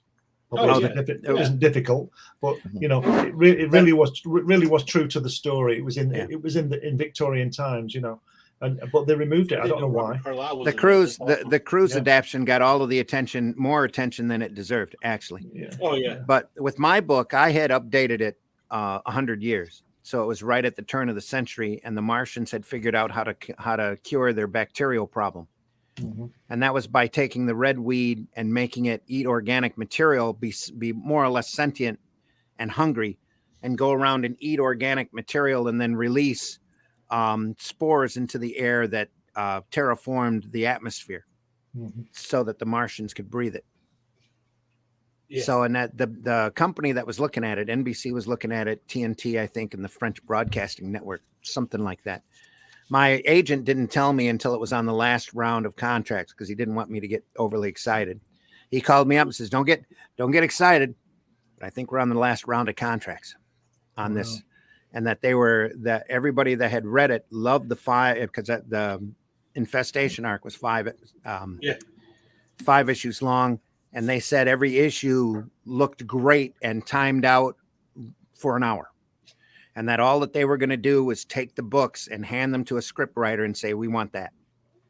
And then the script writer would adapt the books, and they would CGI the red weed. They would CGI the Martian machines and all that. And I got really excited over it. And then NBC had an executive change, and the whole deal went south. And then it was getting revised again. And then just as it was getting revised again, this was after 9/11. Because when 9/11 hit, those kind of properties weren't really sought after. But a couple of years after 9/11, I got really excited about it. And then they were farming it around again. It looked like it was getting hopeful. And then Spielberg and Cruise announced that they were going to do that movie, and that just squashed the whole thing. Haven't heard anything about it since. But they've probably taken their idea and no, I was looking. I was watching it very carefully and ready to pounce. Well, yeah, but I mean, if they had taken anything, but they didn't. It might not be War of the Worlds, but I'm saying, like, maybe, you know, like they had that Falling Skies series that was out for a while too. Yeah, it wasn't like that, but no, it wasn't at all. Different properties, yeah. It was the Falling Skies was interesting. I watched that. What's her name? Moon Bloodgood. I want to say something like that. The main female lead on that, I was really enjoyed. So she was in Journeyman. That was out earlier. She was the main female lead in that, and Journeyman is one of my favorite series of all times, which we'll probably talk about on Tuesday when we talk about time travel and dispatches. Yeah, let's do it. Beyond the Box. And Journeyman to me was just amazing, because the writing on that was impeccable, just incredible stuff. And the guy I can associate with that guy, because he got fed up with the network too and was ready to flip everybody off. So he got caught in a writer's strike, and they kept moving the program play dates all over. And he only had 13 episodes, but at the 13th episode, he was pretty sure he was done. So he wrote an ending for the show on that 13th episode that looped around to the first show. Yeah. Just incredibly ingeniously. Thank goodness. Even directorially wise, because it starts out with an eye, and then this guy wakes up and he's back in time and he can't figure it out. Then at the end of the 13th episode, he spends the whole series trying to convince people that this is happening to him, and people think that he was a gambling addict and he was off on a binge, either drinking or whatever. He crashes his car one time because he gets pulled back at the wrong moment, and all of this. He ends up bumping into a physicist guy who kind of gets real mysterious with him and tells him that, maybe you're being yanked back in time for a reason, and the 13th episode, he ends up bumping into a guy who was being yanked back and forth in time, and it drove him insane. And they end up running across him in the asylum, and he knows who he is because he looks down and he says, "It's the shoes. It's always the shoes. Shoes give you away." And that he was being yanked somehow, some way, by someone somewhere back in time in order to change the timeline. And the guy explains to him, it's all the little things. That says, you're not going back there to stop you're being sent back to stop a catastrophe. But the way you're sent back to stop a catastrophe is that you do like 5 or 6 little things and you nudge the timeline correctly to avoid it. And at the end of the show, he's finally got his wife convinced that this is what's happening. And there's been a solid line of continuity through the whole show. And at the end, it's the middle of the night. He feels like, and he gets an odd feeling in him when he's about to get yanked back in time. And he gets up out of bed. He gets dressed. He's sitting in his chair and he calls to his wife. And his wife is awake when he gets yanked back. And it ends with the camera, with him being yanked back in time. The camera swings around to her and goes right up into her eye. At the end, it's just really amazing. I can't tell you how much I love that series. It's just really good. That writer's strike really messed over a lot of series. Yeah, he went right from doing this really serious, deep science fiction story to doing Somebody in Cash. It was a goofy comedy with 2 lawyers. That was on TNT. It was a goofy show, but it's like, dude, I've seen you write. You write so good. I followed that show too, just because it was the same guy writing it. Back to the chat. The Ginger says it had promise, Legion, but try to be more edgy in season 2. Well, they kind of fell off the edge on season 2, but it was all the fun that they had getting there. That was the problem thing about that property. Legion was already a difficult character to write for, even in the comics. Yes. Who? Legion. No, Legion's fun. He is. He's fun, but to Oh, no. You're thinking Legion. I was thinking Legion of Superheroes. Oh, that's what we're talking about. Sorry. That's what the Ninja was talking about. In the second season, they started the Darkness Saga and then realized they weren't going to be able to finish it. So they made up a secondary bad guy and just kind of clunkily ended the season really badly. Legion's a whole different story. Literally. Mike Jimmy says animation used to be a lot more limited in its abilities compared to comics back in the day. So it makes sense that they finally can make it look the same. Yeah. Imperium says, I love the Legion of Superheroes cartoon. Yeah. Happy Astara for those who celebrate it. Okay. Yeah. I celebrate an extra day off. Yay. Frog G say, may everyone have a great day. Yep. The Ninja Goes Space Adventures was hitting. Look at Justice League Odyssey. It was interesting. Yeah, the Justice League cartoons have been okay. But Young Justice. They will not take a Young Justice. Young Justice blows it out of the water. Just on the continuity sense alone. LMAO, Mike, I can respect that. Lucky you, Mike Jimmy. Sugar says, I don't get any extra day off. It's as off as any other day. TBH, aka Time to Draw, LOL. Yep. Comic Book Black Belt says, "Hey guys, happy Easter. We'll have to watch on Russ. rerun. Like, have where's Russ? Thanks, Russ. Yeah. Frog We G, get- I get the same number of days off, so I got that going for me, which is nice. Hail everybody! I get to have Russ Tuesday. Sugar says, "Happy Easter." Yep. You got Russ on Tuesday? Tuesday, yep. You know he's staying up until the wee hours of the morning to be on your show. I know. I didn't think I asked. Like Nita asked if he would do it, and he was more than happy to. So Russ is a sport, man. Yeah. Justice League Unlimited was fun. Yeah. Yeah. Did you ever get to see any of those, Glenn, or you just didn't care? No, I wouldn't watch them. I just wouldn't. I wouldn't bother. I think Unlimited did a lot better character building than the original Justice League, but that's very true. And it's odd too, because the Justice League had only 5 characters, but Justice League Unlimited had a ton. No, it was 7.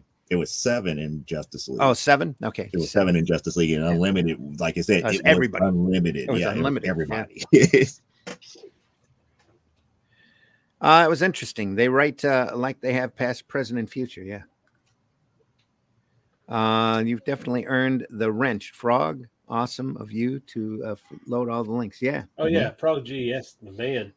He has his own campaign coming. Always great. Yes, he does, and we'll have to have him on to promote the heck out of that. Yes. Just like that Jack Kirby book that Glenn's holding up. Yeah. Yep. I work nights, can confirm it gets weird. Yep. I guess we're finally up to the Insomniac reference. I don't know who's on second. There you go. That was. Oh, and Dumbo being separated from his mom. Yeah. He was when he was little. Good Lord. Younger people tend to have shorter attention spans now. Yep. Everybody blames MTV for that. It might be true. Now nobody watches MTV. That's Yep. the way it is. Yeah. But I hold to the theory that country music owes a debt of gratitude to MTV, because when they stopped playing music and CMT was still playing videos, Garth Brooks and Shania Twain became really rich really fast. Mm-hmm. Yeah. Oh, really? Oh, yeah. Yes, they did. Mm-hmm. So if you have a page without dialogue, it better have my full attention building up to it. Otherwise, some editor needs a smack on the head for not taking it out. He's not going to enjoy Hatch then, is it? There's no words in that at all. Yeah. So, Mike, Jimmy, if you ever get to see there's the substance. epilogue, if you ever get to see the epilogue to Manhunter, the Paul Kirk Manhunter book, there's an entire end cap book that was in the that was in this edition and is reprinted in every edition after that Simonson did in this edition of Manhunter. And it is 20 pages of amazement, because Goodwin and Simonson had already agreed on a plot, but Goodwin passed before the book was able to get done, or before the book was able to be done by Simonson. So Simonson does the entire book with no words. Oh, wow. And believe me, it keeps your attention. It's very easy to follow. It's a lot of fun. And it's a great epilogue to the series.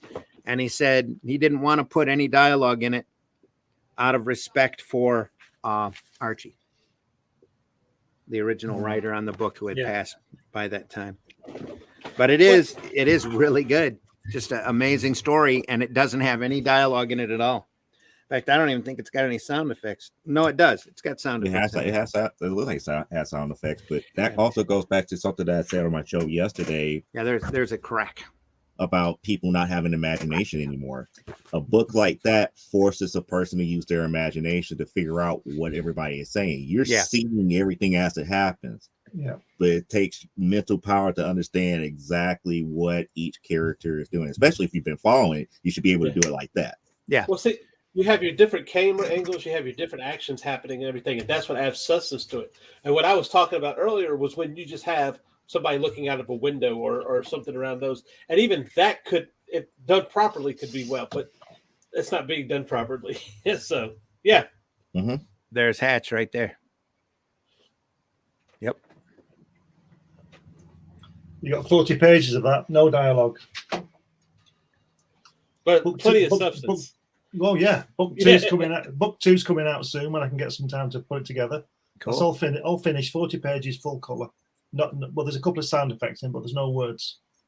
So you got to make it work. I hope it does. So, yep. From what I've seen so far, it does. Thank you. Yeah. I think it's a different kind of discipline to making, like you said, like you can, getting readers' attention and not making them look at it and work out what's going on. Yeah, we have a dark humor strip over here that runs in the newspapers called Leo, about a little kid that is almost like Wednesday Addams. It's very Charles Addams inspired, very much in that dark humor vein. Right. And it's a miracle it's still coming out because of all of the editors and stuff, and the type of material that it does is not necessarily in the PC realm.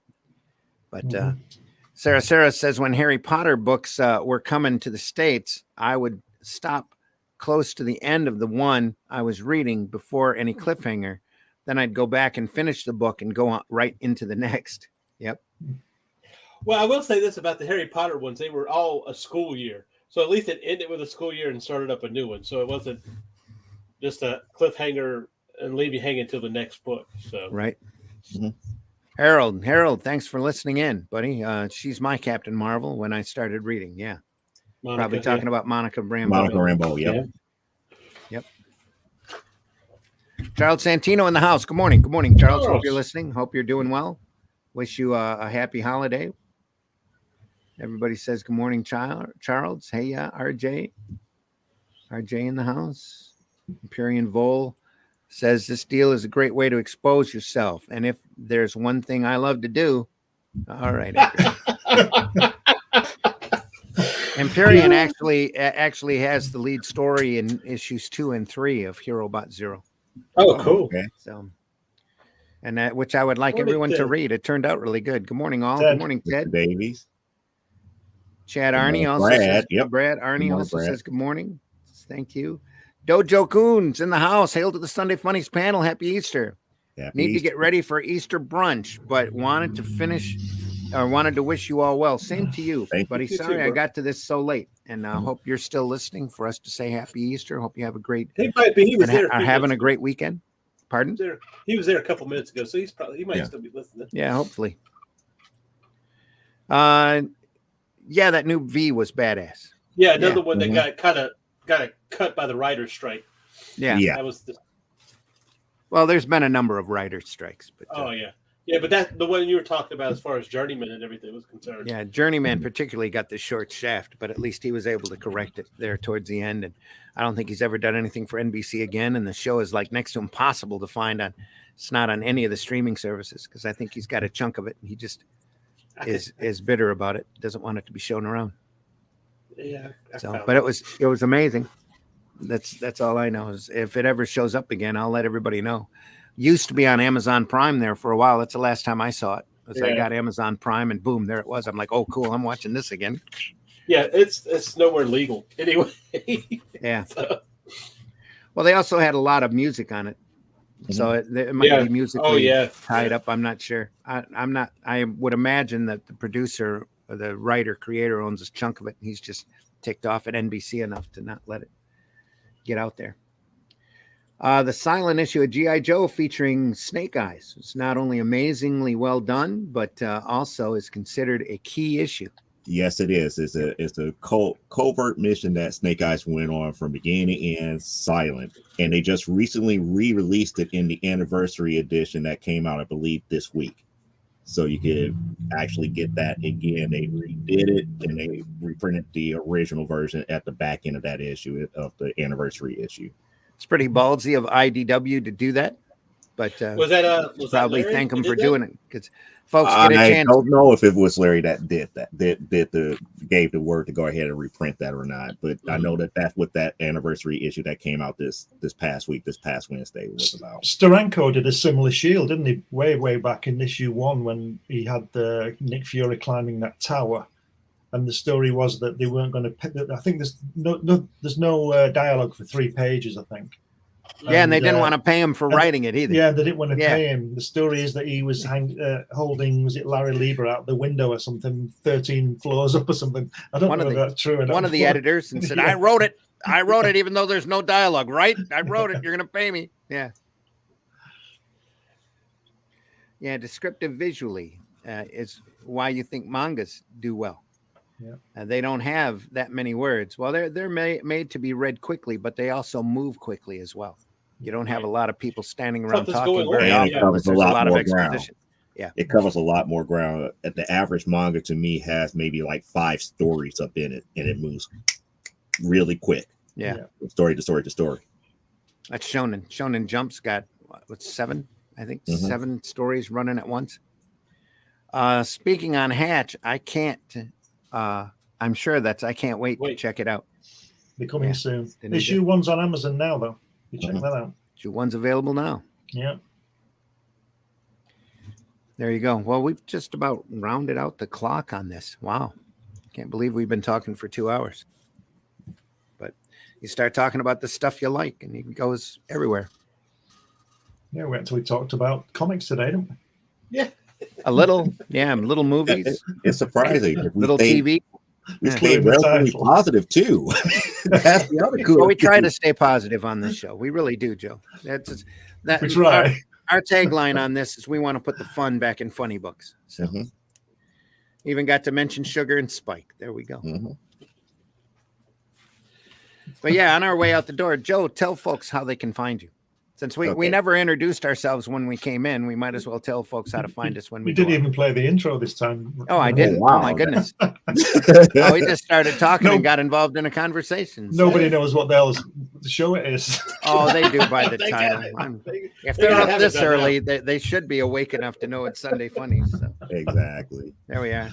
All right, so let me go ahead and do it this way. It's like, hello, everybody. I am Joe D. McPhee here. I am the president of CGC Studios. I am the writer, creator, and artist on Amazonia, Primetime Saturday night, and I'm about to take over the art duties again on the original AWF series. If you want to catch up with me, you could go right here on this link tree. It has all of my social media aspects there.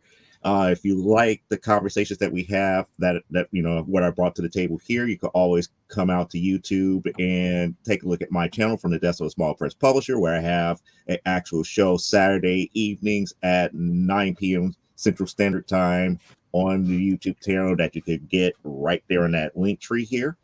The other thing here is I believe Frog-P put out a link there for my upcoming issue number 7 for Amazonia, which is going to happen in May. As of right now, it's tentatively set sometime around May 20th, somewhere between the 20th and 22nd. We're still working out a couple of things as far as launch parties and stuff like that. But as of right now, we're got our sign up page up and going. We're 30 people following strong. I want to try to get that number as high as possible between now and our actual launch date, because I want people to take a look at this series as a whole. Sweet. Nice. Glenn, tell folks how they can find you. Yeah, I'm Glenn Fleming. I'm a writer, artist, and publisher. You can find all my work on Amazon, lots of books on different subjects. I wrote this, which is currently on in demand on Indiegogo, which is tells you about my visits to Jack Kirby in his home. And with this book, you also get a DVD showing me speaking with Jack in his studio. I'm also the publisher of Comics Unlimited magazine. There's a new edition out next month, which is generally, this one's 100 pages. I think the next one's about 80 pages. And it's, talks about comics, has articles and interviews. And you can find all that stuff on Amazon. And if you want to talk to me, you can get me on Facebook, or you could send me an email at comicsunlimitedmagazine@gmail.com. Sweet. I should send you a 20-page article just so you can round up to 100. You should, yeah. I keep meaning to. Not a 20-page article, but at least an article. I know what you mean, yeah. Do you still have that article from Wizard? Did you save that? Or Oh, yeah. It's buried back here with a whole bunch of magazines. It's one of these days when I get around and start cleaning up this mess that I have hidden behind this curtain, I'll pull out all this really cool, bizarro stuff that I have and show it off. I will probably end up doing an entire episode, nothing but me, but talking about, hey, do you ever see this? This is cool. that kind of thing. And here's that Wizard magazine article we keep talking about. Yeah, right. That kind of thing. I want to see it. John Dunn said, I need to send a friend request to Mr. McPhee. May I try this now? Actually, check his Facebook feed now. You should see something. There you go, Mr. Hopefully, Joe didn't tell you off. No. He's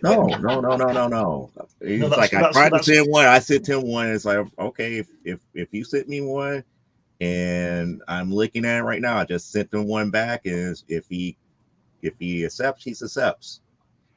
That's Christy Shin's job to tell people off, isn't it? Yeah. Yeah.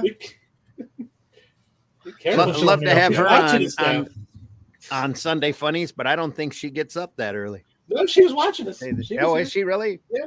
Christy, get on next time. Yeah, come. You're always welcome on the show if you can get up that early, because she's way over on the West Coast. So I'm one of the few people she hasn't told about that. Yeah. That would have been our 9 o'clock is there 6 a.m. Yeah. So yeah. Unlike Glenn, see, I knew Glenn would come on today because this is his afternoon. Yeah. So, but I'm really happy to have you on, Joe, because I know you're an hour behind. It's barely 9 o'clock. No, it's almost 10 o'clock where you are. Exactly. So, yeah. The same thing with C. Michael, but Nita made him get up just in case I didn't have any guests. Yeah. So have pity on that old man. Get up. I got up on a couple weeks ago. I said a couple things in the comments. I think I sent links out to Russ. I sent links out to Scott, Rosema, and Scott. You keep telling me to send you links. You never show. He showed up last Wednesday. Said send him some links. That's all. He didn't say he's going to show. He just wanted the links. There you go. John Dunn says, and like magic. Thank you, Mr. McPhee. Yeah, boom. You're welcome. Nita says, great show, fellas, until we started talking about her. Oh, no. Now she's laughing. LMAO. Great. All right. C. Michael, tell folks how they can find you. Of course, you can find me on my link tree, just like Joe's got. It's linktree.com/C. Michael Lanning. Of course, on Tuesdays at 9 Eastern on Dispatches from Outside the Box, where we talked about earlier. This week, we're talking about time travel. Should be pretty interesting because I know Randy has a theory about time travel I'm really interested to hear. So they tune in for that. And, of course, tonight, both Randy and I are both going to be on J.D. Calderon's show, also with Christy Shin, Rich Parada, Mark Torres, and forgive me if I'm leaving you out and I can't remember. Oh, Carlos Raphael. So check that out. I get to put Randy in a hot seat and ask him some questions. So. Are you the co-host for that? Yeah. Wait, which one? Because JD Rosario won't get up fast. Are you the co or the Coco this time? If Mark is there, I'm the Coco. Okay. They used to have JD, but he kept coming up with family things to do on Sunday, late Sunday after. Which is, again, it's amazing that he's got the cast that he's got this time. It'll be a great show. Yeah. And hey, everybody, I've been your host, Randy Zimmerman. You've been watching Sunday Funnies for the 17th of April, 2022. And you can find Arrow Comics, which is my comic company, on Linktree. You can find it there, Arrow Comics 4.0. You can find that over on Facebook. You can find me over on Facebook. I also have a Twitter account, but I never use it, so don't go there. It's a cesspool of hate. But until Elon Musk ends up buying it, and then we'll see what it becomes. That'll be real interesting. I can't wait for that to happen. Let's see. Could you imagine a bright and friendly Twitter? That'd be stunning, amazing. Hey, folks, we love you. We love comics. You're a great guy. Wow, that would be such a change. So what do you think all these angry people from Twitter are going to move to? If they move to Instagram, all we're going to see is like some angry pictures. Move them to Rumble or wherever. Rumble sounds about right. Move them wherever. Just, they've needed to be, those trolls especially have needed to be shoved into a dark corner anyway. Because I was around, and sorry, I'm speaking my age again, but I was around when CompuServe started up. Okay. And we would have flame wars where we're arguing back and forth to each other, but we would actually read them and consider their opinions instead of just calling everybody a knucklehead or an ass hat or whatever and just leave. We'd have a spirited discussion about different things. In fact, I got yelled at by quite a few people back then. And hey, Randy, you think I never took that personal. You keep mentioning your age. I was around before we went into space. There you go. Well, I was too, but I was little. I was very little, yeah, but I still was a. I think I've told you. I remember the John Kennedy assassination. Yeah. I remember the funeral when I was a kid. My mom crying. I remember my. That's one of those things you never forget. I was 8 when that happened. I remember my parents crying, and I remember Oswald being shot on the television. See, I don't remember. I've seen it. Yeah, I later, remember it happening. I don't remember it when I was a kid. I remember John Kennedy Jr. Yeah. In his coats, saluting the coach as it went by. I distinctly remember that when I remember the moon landing too when I was a kid. Yeah, I watched that. Yeah. So now I was wondering why the feed was so bad. Come on, can't you clean up that feed? Jeez, you're NASA. Wait, well, yeah, well, you know, in a desert somewhere, right? No, just kidding. No, on a set, on a movie set. No, like I said, like I know where I was for certain events in history, like the Challenger disaster. I know exactly where I was. I was in school at the time that happened, just like I was at work when the Twin Towers came down. I was home working on Tales from the Universe when the Challenger disaster happened. I went to work when 9/11 happened, and I woke up and for some reason CNN was on, or the one of the news feeds or the network stations were already switched over to news feeds. I took a VHS tape and put it in the tape recorder. So I have a VHS tape of CNN for that whole day. And I woke the wife up because she was working third shift at the time. And I told her that, you know, history's changing. I have a tape in the machine. Don't interrupt it. Just let it run and go back to bed. When I got to work, the first tower fell. Yeah. I remember that day so well because that was the first time I was ever placed on lockdown at any type of job. Mm-hmm. I was hoping that happened when the first plane went in. I phone call, you know, oh, a plane just hit the World Trade Center, and you're watching it, and they got the news footage happening, and then next thing you know, a second plane hits it. I'm like, a second one just did it. Yeah, that's when I put the tape in. It's just as or just after the second plane hit the tower, and I'm like, oh, okay, history's changing. Yeah, that second plane was live. That was crazy. Yeah, and then what a great note to end an episode of Sunday Funnies on. There we are. Yeah. Hey, we've been up this whole time, and then boom. Showing how old we are. Talk about 9/11. Yeah, 9/11. How old we are. Yeah. But CompuServe used to be fun, used to be spirited. And we had comic professionals on there and wannabes like I was at the time. And, you know, we talked comics quite a bit. But and we had different opinions, but we didn't not listen to somebody. But that was the time. So now we have Twitter, which is all fire and brimstone and hate and muck and trolling and a little bit of marketing mixed in. I think a lot of that also comes in with we're just expecting somebody to be negative towards us. So when they say something that is, you can't really tell contextually what they're saying, if it's sarcasm or whatever, you just respond in the negative sense. Well, now even the AI, the algorithm bots are catching people that are being sarcastic and taking them at their word and canceling entire channels because somebody makes a smarmy remark. Yeah. It's like, really? That's weird.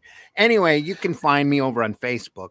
Oh, what a calmer place. No, I usually just put memes up there and some marketing stuff. And every once in a while, I'll talk about me or who knows what. But you're welcome to friend me over on Facebook. It's a friendlier place than Twitter.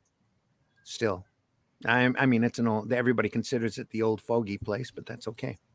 Other than that, you can find that Infestation book that we talked about earlier over with Caliber Press on Amazon. Just do War of the Worlds Infestation and the book will pop right up. Still available. Still great and a good read and a work that I'm especially proud of. Get in on that Long Shots campaign. Get in on that Fellowship of the Indies campaign. Order those month 2 books because I'm going to get a copy of Paragon and Calico to hold in my hands if it kills me. I will. Yeah. I put one in mine too. I was disappointed, Randy. Go live with Paragon. Let me know. You didn't draw Paragon, did you, Randy? No, I didn't. That was by man's got to know his limitations. That's what Clint Eastwood says. And I'm not a superhero artist. I'm more of a cartoony artist. So that's the way that's my style, and I'm sticking to it. But the Hero Bot Zero book that's in the Long Shots and the Fellowship of the Indies is pretty much all mine. Mine and Randy Schilling did a story in the back. That's an old friend of mine that I wish he would do more comic work. He's got a great style too. And I love him like a brother. And we don't get together often enough anymore. He's out, trying to survive. So like all the rest of us. Like the rest of us, yeah. Yeah. But yeah, the HeroBot 01 is there. There will be more HeroBot 0. There's already more HeroBot 0. We'll get around to printing those eventually. Same thing with Calico and Paragon probably. I've got 2 issues of Paragon in the can. All I got to do is letter and all I got to do is script and letter the issue 2 and it's done. So we'll see how it goes. That's all we can do. Just keep going. In the meantime, I'm working on a book about my COVID experience and my fight back with physical therapy, and that ought to be available for a sign-up sheet here shortly. Hopefully within the next couple of weeks. I'm swamped with commercial work because I had a couple of clients who I love that decided to wait for me to get better before they gave me work to do. So, and I do signs and apparel work for only a select few customers left, and they were one of them, and literally got slaughtered with work as soon as I'm available for work again. Boom. So I've been working the last 2 weeks, and it is good. It's going to help pay the bills, which is great. Good. So other than that, you're going to catch me back on C. Michael's show on Tuesday at 9 p.m. Dispatches from Outside the Box. I run a Zimcast on Wednesday nights, which you're more than welcome to listen to, which has got a little bit more serious than what we did here today, except for when we were talking about the Twin Towers and stuff. That covers comic opinion, comic news from all over the industry. And we want to get more opinionated on that as we go along. So love that show. There's lots to talk about. That's why I love doing Sunday Funnies, because I love this industry, love this business, love this art form. Despite the idiots and the assholes that are in it, some of them, I love this business, and I'm going to do this until I can't. And that's just the way it works. But we hope out there, if you've got a favorite comic, if you've got a comic story or a series that you love, that you let everybody else know about it as well, however you can, and that you spread that love out for this industry as much as possible. Tell folks to listen to Sunday Funnies. Tell folks to listen to Zimcast, Dispatches from Outside the Box. Glenn has a great show on the Rising Tide Networks called Comics Unlimited, the podcast. Yeah. Joe's show. Joe does some great interviews with comic professionals that you want to catch over on his channel as well. So there's plenty of stuff to listen to. Not all of it's trolling, not all of it's flame wars. And in fact, practically none of it that we do is really horrible. I mean, I get opinionated on Zimcast, or I try to every once in a while. But other than that, everything else is pretty up, kind of like this show. So check us out, will you? Make sure you go over to Ragin 2 YouTube channel. If you haven't yet subscribed, hit that bell for notifications. They have a lot of great shows over there, not just the ones that we talked about. C and I will be on JD Calderon's show later tonight at Sunday at 7:30, talking comics on a Sunday with JD. He always gets an interesting group of guests to talk about different things. It's more of a question and answer show, a lot more than this. This is just kind of an open discussion. Then there's Dispatches on Tuesday. Ego Works, Daphne Lage tries to draw and talk at the same time with an art live stream. and she puts on a great show as well. Go over there and listen to her. Zimcast on Wednesday. I usually don't draw during the Zimcast, but there are times I might actually do an episode that'll end up being instructional, where we talk about sequential art, because there's a lot of people out there with videos on how to draw, and not a lot of videos out there on how to draw comics. And I think there's some people missing out on some basic instruction out there that maybe we can help them with. Nerd Bacon on Thursday morning by the great Luke Stone. Also there with a safe for work conversation about comics that you can listen to while you're sitting in your cubicle or doing the mundane 9-to-5er. So make sure you tune into that Nerd Bacon. Every episode always starts off with a bunch of bacon frying in a pan. It's all great. Then we'll be back again here on Sunday for Sunday Funnies. We were here this Sunday. We'll be here next Sunday. So No, we haven't put it on there yet, but we need to put a Sketchy Saturday. Oh yeah, Sketchy Also. Saturdays with Mike, Jimmy, and Marv also, where they do sit and draw and talk at the same time. Mm-hmm. Yep. That was a great episode yesterday morning. I haven't seen it yet, but I will. All right, folks, take care. We're going to go out with our opening because we didn't play it at the opening. Go. See you, Mike. And See you, we'll Joe. See everybody soon. Yeah. See you, Randy. Make sure you leave this industry in a better shape than what you found it in. Make sure you read alternative and independent comics, especially ours. And we'll see you soon. Oh, Comics Classified is coming soon, according to Nita. There we are. Comics Classified. That might be interesting. I think it's crowdfund classified. I don't know what we're going with yet. Okay. Well, right now we're going out. So take care. Yeah. We'll see you all soon. Yeah, right. See ya.